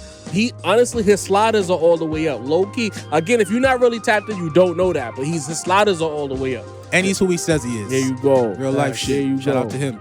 The next person for me, y'all already know. Y'all didn't pick them. I think everybody didn't pick them, but Prodigy. Yeah. Drunken Master, culture curator, sinister storyteller. Like, as far as like outside of like Ghostface being the blueprint to me, Prodigy's another one of those guys. Like if you want to like go to your 2K references and you want to make a rapper, Prodigy. You could put him in a group. You could put him solo. Granted, his when he fell off the cliff, he fell hard, and it hurt me. But the flip side of his fall off is, at his peak, I can't give you 5 better. And niggas get mad every time we say it, but it's like, could you really think about 5 niggas when Prodigy was at the peak of his prime that was better than Prodigy? He was really in all talking to seriousness. You could say Nas, you could say Big. Those are the givens. Give me 3 more. That's givens. Yeah, there was Pun. Hove, I guess. Hove wasn't there yet. You talking about at that time? At Prodigy's At that time. peak, Jay-Z wasn't better than Prodigy. Pun wasn't there either. He came through in '98. People, I don't know what it is. I guess time. It's been a lot of years, so time kind of makes people like forgetful. But that motherfucker, in his prime, niggas remember the albums. He was the voice of New York, bro. As a rapper. Hell on Earth, verse 3. That's all you need to hear, bro. Apostles Warning. Apostles Warning. He was one of the first to find unique pockets. Nighttime Vultures. His voice before the cliff. His voice, breathing, uniqueness, ball work. Like we said, Drunken Master a few times, because he wasn't like a generic punchline rapper, but goddamn, the bars landed. And when we speak about the fall off, he did have valid, serious health problems at the same time. You know what I'm saying? It's not like, he just stopped rapping good. Well, one of these niggas. One of the most chilling verses I've ever heard. Like, it still like gives me chills to this day. Right Back at You. Oh yeah. The sunset. The sunset. No. The album was drunk. The sunset. No, that one was dope too. But the way he described the mindset of himself or somebody like him growing up in Queensbridge, and just like the desperation that you feel in that environment. You know what I mean? It was so descriptive, but so chilling. Like, he had a way of describing things, not so much with words, but just, with feeling and finding the right words to describe. Could you what he imagine was trying to say. like 90s P narrating like a movie? Like, that's the type of nigga he was. Like, he really laid out these scenes. Yeah, Let me man. just drop this little drink real quick, because this Everybody got a favorite. Everybody got their favorite P verse. I'm sorry to interrupt, John. Let's go. Just remember, it's murder music, real life situations placed on the paper. For all you cats rapping acting like it can't happen, nigga. We the most infamous. My team glows in the dark. Your click's the dullest. Look how he said my team. He mid bar flipped the flow. Overconfident niggas get punished. You take a number and get online for drama. You wildin' like you was one of my own. That shit don't mix. We clashing. Because handle your biz. Gun froze. Take action. And reach for those. And here's the thing where I guess when you describe him as not the conventional lyricist, not conventional, because he would switch the rhyme pattern. Yes, he can flip it, bro. Whenever he few felt bars, like Right. and it would always land exactly where it needed to land. Superpower. Most people don't have that. Up North Trip is that Prodigy verse to me. Shit. You know what I mean? Bro. At that point in my life, like when I was really listening to Infamous, a grown man struggling, reach the next level of life without fumbling down the folding. I got no shoulder to lean on but my own. Any nigga who went to go visit a joint that wasn't in his block, remember that story, man. I give it to Queens niggas overall. The Queens niggas really know how to do that kind of thing. That real raw picture painting, but not boring you to death. Lyricism sharp. Even when niggas try to front on Nori used to do that shit too. Them niggas is really good at that. There's like a sense of nihilism that comes out of Queens. That's very interesting. And I'm like, why Queens? Why not anywhere else? Like, there's a little bit of nihilism in all of hip hop wherever you come, but like Queens just tapped into like a different level of it. I see what you're saying, Sam. They were different. At the top of the episode, Queens niggas think they better than everybody. So imagine putting a bunch of niggas that think they better than everybody in one borough. It get cutthroat out there. Yeah, but last but not least, y'all know by now. You know what I mean? Number one, Uno. Y'all know. I'm gonna need you to run your top 5 back for me again. Also, please. There's no Nas in my top 5, bro. We don't gotta run it back. I didn't put Nas in my 5. It's my 5. That doesn't mean that he's not in a 5. He's a it's legend. My personal 5. Oh my God. I know, Sin. I love Loso. I love Killer. Two I love knows. SP. I love Prodigy. I love Hov. Those are my guys. All right, man. Tell the chat to holster their weapons. You got two Nas's here. I don't know, man. Hey, look, I'm not saying, I said this is my personal. Yeah. I didn't say the 5 best. It's a different argument, Sam. Relax. You trying to get me killed. That's all it is. That's all it is. They already killed me, man. Hey, Free I'm smoke. already, Listen, I might put Pun in my top 5 instead of Rakim because I was around for his impact more so than I was around for Rakim's Then impact. throw Pun on the list, man. But Rakim alive. But you want to give I respect mean, where it's know due. the Yeah, ledge. man. you know The what I fact mean? of the matter is, Microphone fiend. we running an entertaining Bro. pod, Uptown. but we needed 10 names. But y'all, Yeah. man, speak on the number one, bro. What's up with the Jigger man? I mean, I don't got to say nothing. I threw the domino. They know I what it is. The people know what it is, man. When you see this go up, I don't got to say shit. Don't let them drop an album. Okay? The cape is ready. And again, much like I talked about Killer and Loso earlier, the skill set is there. We know that. But like, just the impact for me as a fan growing up, what the soundtrack to my life, there's a lot of Jay-Z songs on there. A lot of wins, Love man. Hov. I don't gotta. Yeah, they know that. I don't gotta bloviate. To me, he's the best. You know, the Nas fans at a certain point, they tried to push Hov out the conversation, but I respect y'all for that because there's always competition there. But for me personally, it's like, that's my guy. When I'm having a shitty day, I put on Reasonable. You know what I mean? That's the album that get me right back focused and on timing. You know what I mean? Do I think the second half of his career has left a lot to be desired post-retirement? Of course.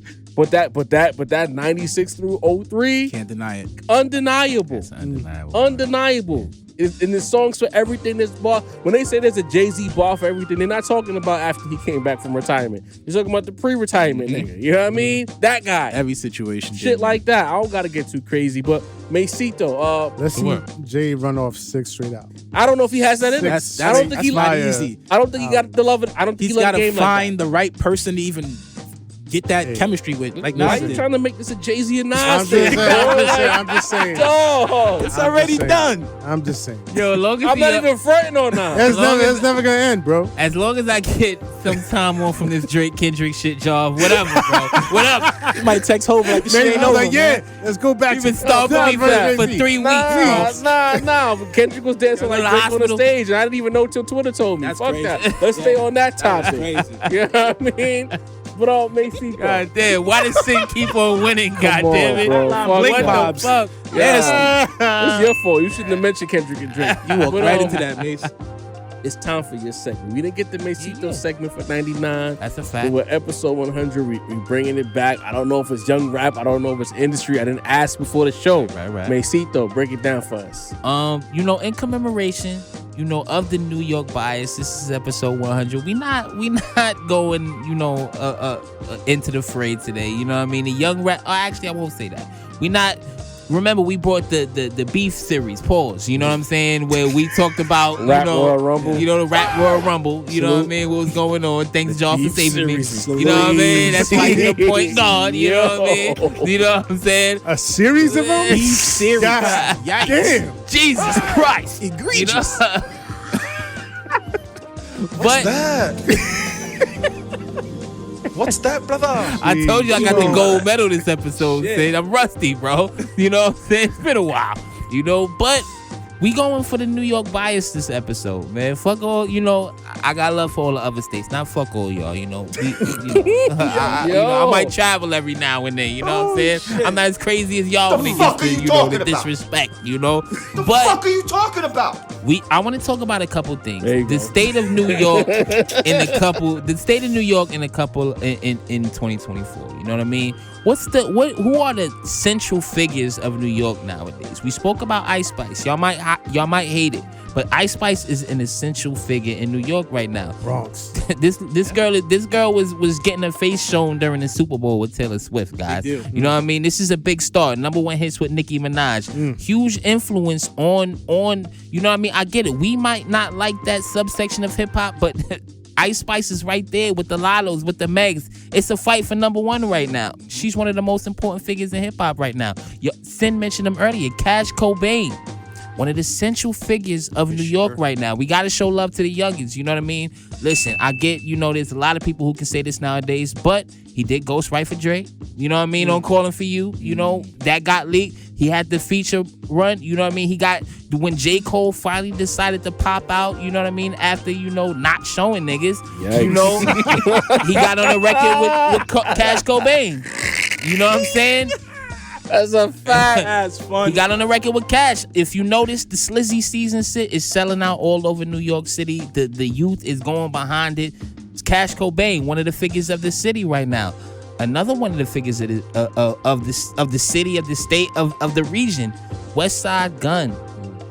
Running the game in 2024. You know what I mean? This whole situation, I get he's running where Rock Marcy walked, but he's doing his thing right now. Loving you know what I mean? his This rollout whole right now. underground situation is out of the mind of West Side Gun. Dubai, you know what I'm saying? Paris, it's cooking.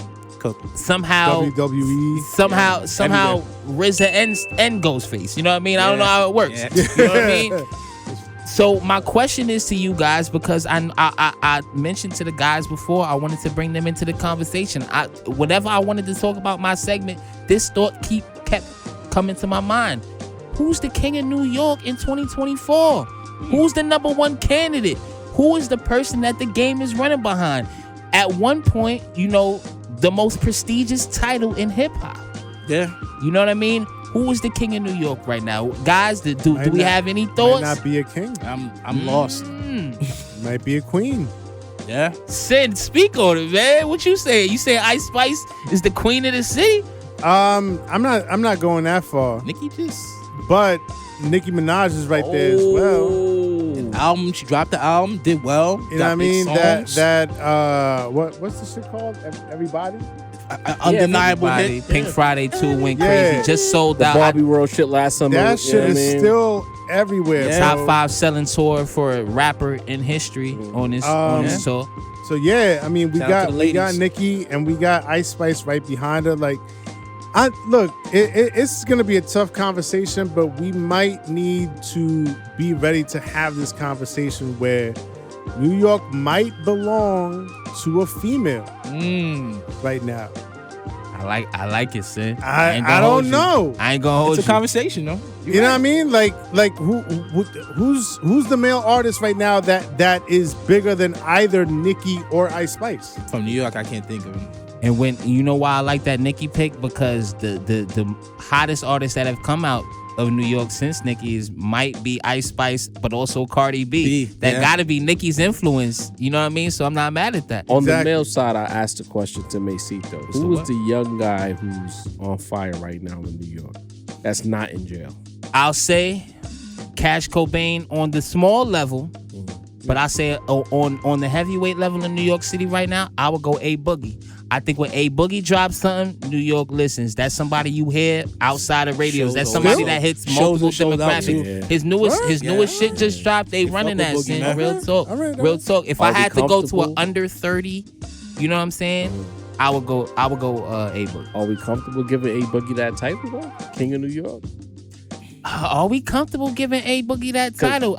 Before you answer, because the king. Because there's a lot of people in the chat. Oh, Schnoz, right? Mm-hmm. Hear me out. When you back in the day, when the King of New York title was a thing, it was that person who balanced that line between mainstream and the streets of New York. Right. That's why Sin's pick of Nicki makes the most sense to me, because the people in the street still love her, and she has a husband who's well connected, and she's mainstream. I don't know. To me, A Boogie, a lot of places A Boogie can go where nobody would notice it. That's not a slight. I'm just saying I don't think he's as big of a star.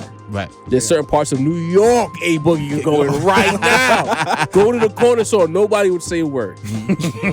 So on that, it's like I'm not comfortable giving it to A Boogie. The person who would have been King of New York was taken from us. It's Pop Smoke. Talk about it, right? Because again, I'm the King of New York. what we heard when he passed away, the posthumous projects, that wasn't gonna be the shit he was putting out. To me, his last official project was Meet the Woo 2.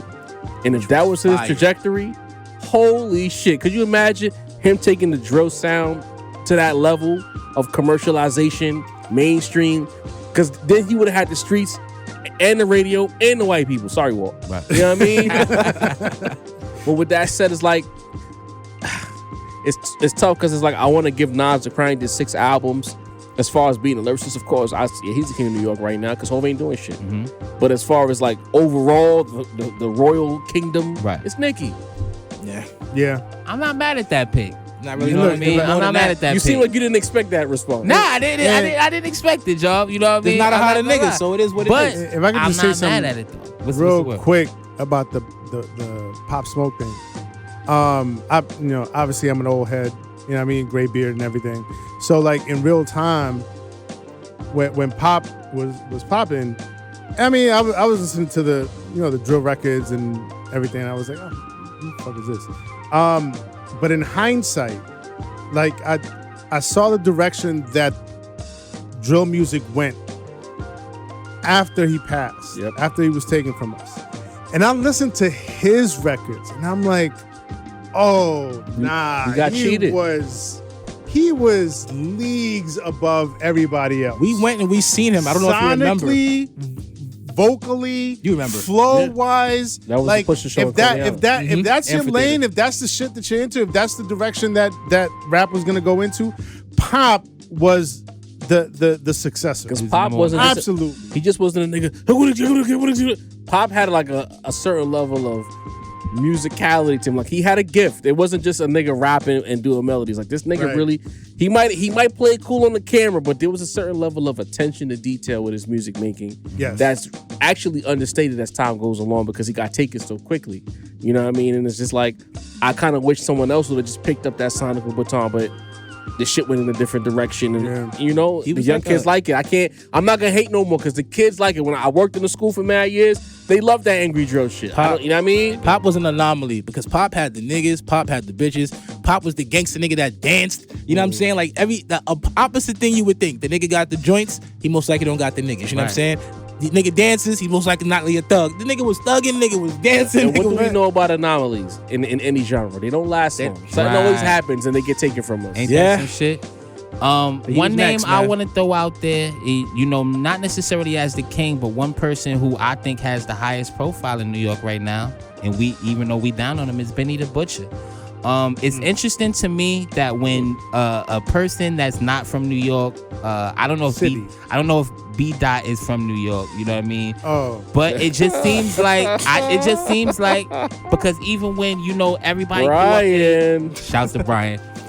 When everybody threw up their list, when they want to throw the New York rapper in, it's Benny the Butcher. When DJ Drama got his New York verses last year, he got a Benny the Butcher verse. You know what I mean? You see niggas from Detroit chilling with Benny. You see niggas from Houston chilling with Benny. So I feel like it's very important to distinguish that Benny, for the rappers, seems like he is the representative, you know what I mean, for a lot of people. He got a Drake record. It didn't drop, but he got a Drake record, bro. You know what I'm saying? That, before, Pop out and show niggas, it meant something. You feel what I'm saying?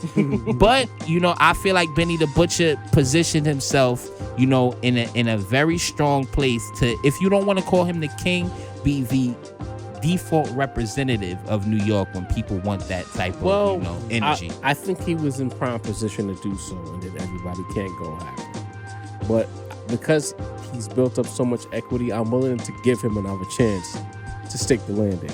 Sincere threw something in the group chat that I heard, and I'm like, that's the Benny I remember. Mm-hmm. You know what I mean? Top down, riding out. And if that's the Benny I remember, and he remembered the Benny that we remember, he might be in position for a makeup.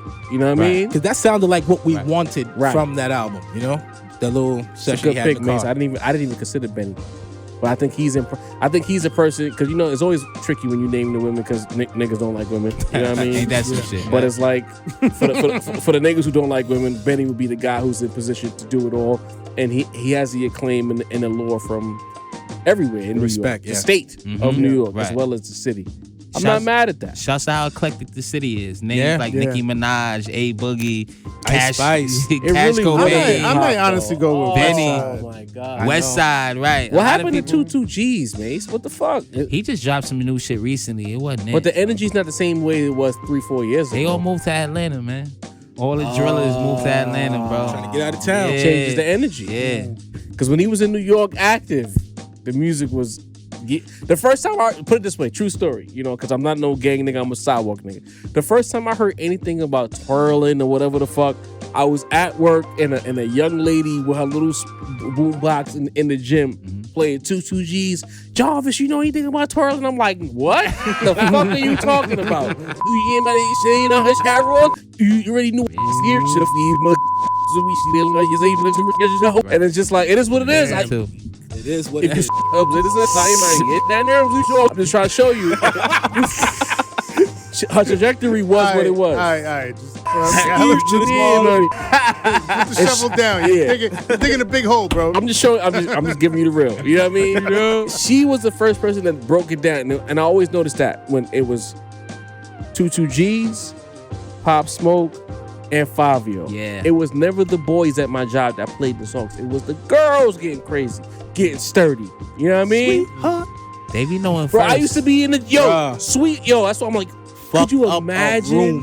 Sweetheart had Big Drip and Sweetheart used to have the gymnasium at my job in a chokehold. The white gym teacher don't know what the fuck going on, but he just letting them live, like play it. Yeah, as long as they were playing what he wanted them to play, he would let them play anything. Every day, them songs was getting rotation. They kept me young. You know what I mean? I keep it 1,000. Pop Smoke learned early that every drill song didn't have to be a diss song. There you go. Some of them still haven't learned. That's a fact. And you know what? As soon as Pop got hot, the Atlanta niggas came running. All of a sudden, Migos is next to Pop. Quavo is next. Like, that's crazy. Yeah. That's See crazy. what it was. Imagine that. Well, let's get to the mailbag so we can get up out of here. It's the word. First things first, Mase, throw your bat and lead up. Don't go nowhere too far. It's the word. Clyde Cyrus says, Kendrick has more hits than J. Cole, twice as many, quoting you. He goes on to put in the comment, platinum certified songs. Drake 80, J. Cole 33, Kendrick 13. He copies this comment and then pastes it on Twitter and @ me so that the clout chase can be fully committed. You know what I mean? I'm laughing extra because I had an interaction with him. And you try to tell me he did not know Cole. Get the fuck out of Bro, here. he has J. Cole as his And Abby. his Abby, bro. He's like, And his it's just an Abby. I Abby, thought it was bro. Team Dream. Just Just an a Abby. dick eater. You know what I mean? Anyway. That's crazy. Just an Abby. Clout Clyburn, man. Ain't that's wild, right? I see you had a hit tweet, bro. You know what I mean? It's clearly because of the boy. Your moment. The honorable thing is to give me the loot. But you know what I mean? Since he came up off the boy's name, you know what I'm saying? I'll entertain it. Listen, Touche. half those singles, Mr. Clyburn, nobody knows. Half of them platinum joints. I went through the actual RIAA website. You know what I mean? You need a subscription to that motherfucker clout. You know what I'm saying? And half of them singles are shits we never heard of. I'm gonna be honest with you. You know what I mean? When I was saying that, what I was trying to say was that Kendrick Lamar has more cultural hits than J. Cole. He has more songs that if they came on in this spot, you know what I mean, you would know. More songs that the culture loves, more hits that the culture loves than J. Cole. I don't think that's a crazy thing. And what I tried to say to you, Mr. Clyburn, is that, well, NBA YoungBoy has 38 platinum singles. So is NBA YoungBoy the second greatest hit maker of the era behind Drake? Is that what you're trying to say? Just because of platinum singles? Mr. Clyburn, I see what you was trying to do there. You riled up the J. Cole fans, who aren't the biggest rap roundtable fans in general. I'm gotta admit, but Yeah, you know, but look at them though. Are they cloth certified? Are they off the cloth? Do they pass the cloth test? Cloth certified. Do they? Fugazi cloth. You know Serious what I mean? question. Made in Taiwan. How many of Rayon. How many of them pass the cloth test? Polyester. Flammable material. They're not off the cloth. Listen, I listened to Mr. Clyburn's raps. You know what I mean? He raps. He raps. You know He's what one I of mean? them opinionated rappers who's not good. He's one of those. You know what I mean? He's one of those. So, Mr. Clyburn, We know a couple of those. I get it. You know what I mean? You want to spit bars with the rap roundtable sign behind you. What's you know what I mean? that? I can't rap. He doesn't want to spit bars. He wants What's us that, brother? to promote his whack raps. You know, we'll promote it, but we won't listen, right, Dini? But, you know, Mr. Clyburn, I get what you was trying to do here, but you were patently false. You know what I'm trying to say, because them, you know what I mean? Vilmatic, whatever that shit was called. I don't even know how it sounds, bro. You know what I'm saying? Drake, Vilmatic, Vilmatic? I might be saying it wrong. You know what I mean? I don't know. It's something like that. Vil something. Vil something, you know? But J. Cole is not it's some huge hit maker over Kendrick. You know what I'm And saying? the thing is, you mentioned YoungBoy, 38 platinum singles. But if YoungBoy dropped the album, a full body of work, it's not even going gold. So what does that mean? 35K, maybe. You know what I'm saying? So, all respect due to J. Cole. I thought he was going, be the good support for the OVO team during this beef. You know what I'm saying? I thought he was the guy, Bowed out, did a We're curtsy. talking about hits right now, not bars, not platinum albums with no features. What did he do again? Popped out and didn't show? Didn't show a goddamn thing. That's crazy. Didn't need the balance. Deleted it later. That's crazy. This one's for you. That tickles me. Janelli4616 says, Megan's last album was on 1501. I guess they put no promotion or money behind the album because of their lawsuit. Let's not act like an arena tour is easy to sell when these dudes out here canceling theater tours because they can't sell tickets. His spent 6 weeks at #1 and it's still on the charts. Also, Ticketmaster doesn't give away seat filler tickets. Where do y'all get this nonsense from? I love the show, but it's a lot of misinformation on this episode. Do you need a balance? You say what? Macy, I need you to follow because you said something. His spent 6 weeks? I thought his was on there for like 1 week and this shit just dipped off. This was #1 for 1 week. It Yeah, was on the like- charts for 6 weeks. It was #1 for 1 6 week. weeks, bro? Yeah, nah. Like, it get wasn't. your information straight, #1. And I would just say this. We Number will one on see. the Hot 100 for 6 weeks is not true, bro. Come on, bro. Like, it was Hell no. that shit. It was like 1 the- week. It was the number biggest one when kickoff. Bigfoot drop? Bro. I don't even think it was #1 by the time Bigfoot By- dropped. It was like Nah. one of the biggest kickoffs because it went from like #1 and dropped to like the bottom. Did like, we talk about how we did, we bro. even know about how far it precipitous dropped? drop? Bro, Yeah, we we talked did. about I don't even this, know bro. if any rap record has been #1 for more 6 than weeks, Mo. for 6 weeks Like- straight. Like, All I'll say is this: we will see this shit officially Was it- again when that album drops. For the sake of clarity, was it #1 on the hip hop charts, maybe? And we just looking at the Hot 100? For 6 I weeks think it was straight, on a- maybe. I But think- it was #1 on Billboard Billboard, 100. the 100, yeah. For 1 week. For 1 week. And then after that, the shit was gone. Like I said, we will see what happens when this album drops. You know what I'm saying? The album will tell us more than these supposed shows will. said I want to say Niggas something. give tickets away all the time. We also, when them other artists had to cancel their tours and they couldn't sell seats, we cooked them too. Everybody did. gets it at the rap round. You know what I'm saying? We love cooking. Macito, you the one who mentioned something about seat did that happen fillers. to The Baby, we was on his head. Remember that shit? The Baby. They canceled mad shows. I think Gunna, not Gunna, but Lil Baby had to Lil cancel some Baby. shit. Dirk had to cancel some Yup. shit. Yeah. A lot of It was niggas Dirk. Lil Future Durk. and That's Metro what I'm right thinking. now, Struggling. not even knowing what they looking about to good. do. Make it good for Outside August of like 15th, a though. couple of the big markets, the rest of them shaky. And we've been having this That's conversation two for a two minute. #1 Wild, bro. albums. You know what I mean? About everybody in the space. We'll see what that album do, though. So, But the seat I don't do fillers. that. Right. Jov, like these were viral posts going around. You know what I mean? Shouts to the homie for the question. But that's what they were saying. Not only that, we've seen viral posts, people that actually went live, not media-fed narratives, not numbers that are press releases. We've seen folks. people going live at the concert with plenty of empty seats, with Meg telling her to get off live. You know what I mean? Maybe she had We've seen halftime, Mace. Maybe they went to use the bathroom. That's what it was. Maybe. Is it intermission? Maybe. You know what I mean? Maybe it was in Miami Heat. Giving a game. break. Since it a rap snob, I got 2 for you. I think 11 says, all this Kenny butt crack licking. The cringe is too much to take. Followed by Figures Forever. If you need 200 niggas on stage to hype up a song, clearly the song is trash. You say what? This was after our live stream about the aftermath. That's straight hate. Straight hate. Because look, just like I said in the live, my eyes work. Your eyes work. Our senses work. We saw what happened. We saw it. Like, it would that you call it what you want. Call it glazing. Call it crack licking. Like, I am just reporting Shouts to Kaya. what full circle. I am just reporting what has transpired, good sir. It is. Fuck out of here. It is what it is. 2 butthurt Drake fans crying in our comment section after our live stream. The fuck out of here. It's him being too nice. And to come at us talking about if you need how many motherfuckers? Like 200. 200, like, And that was all after the 5th time we performed it solo. It might be a little exaggeration, but like, this is hip hop.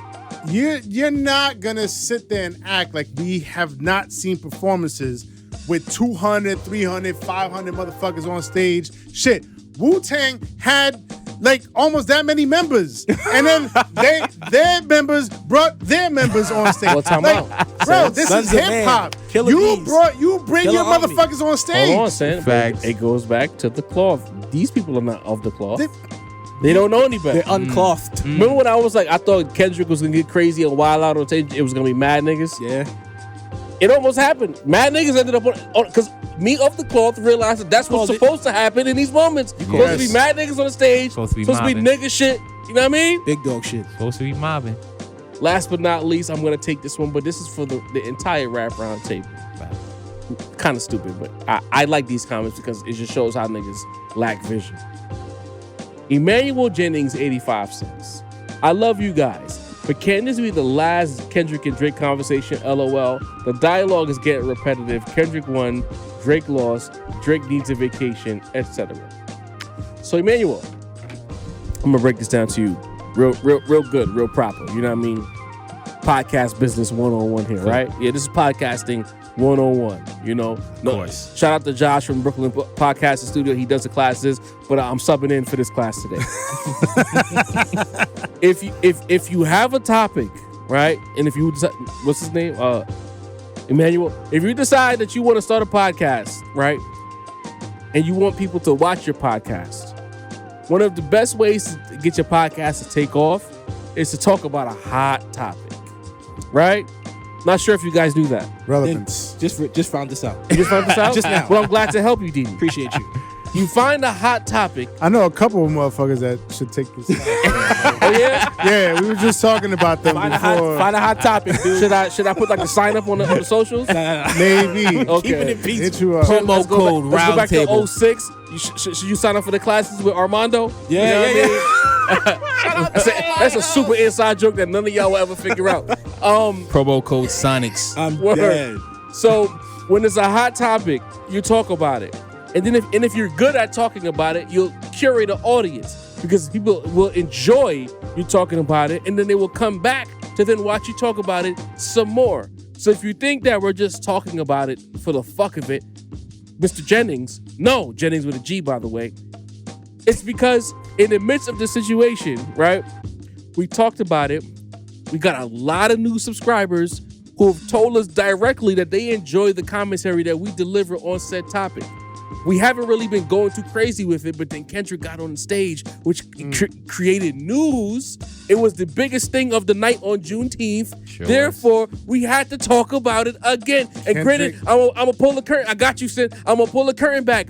On Tuesday, matter of fact, on Wednesday, before the show started, did we have a plan to talk about this shit on Thursday? Absolutely. Did anybody have a plan? Nah. Was there anything on our menu besides maybe a lunch hour? As a Drake fan, Like I hope we schedule didn't talk program. about it.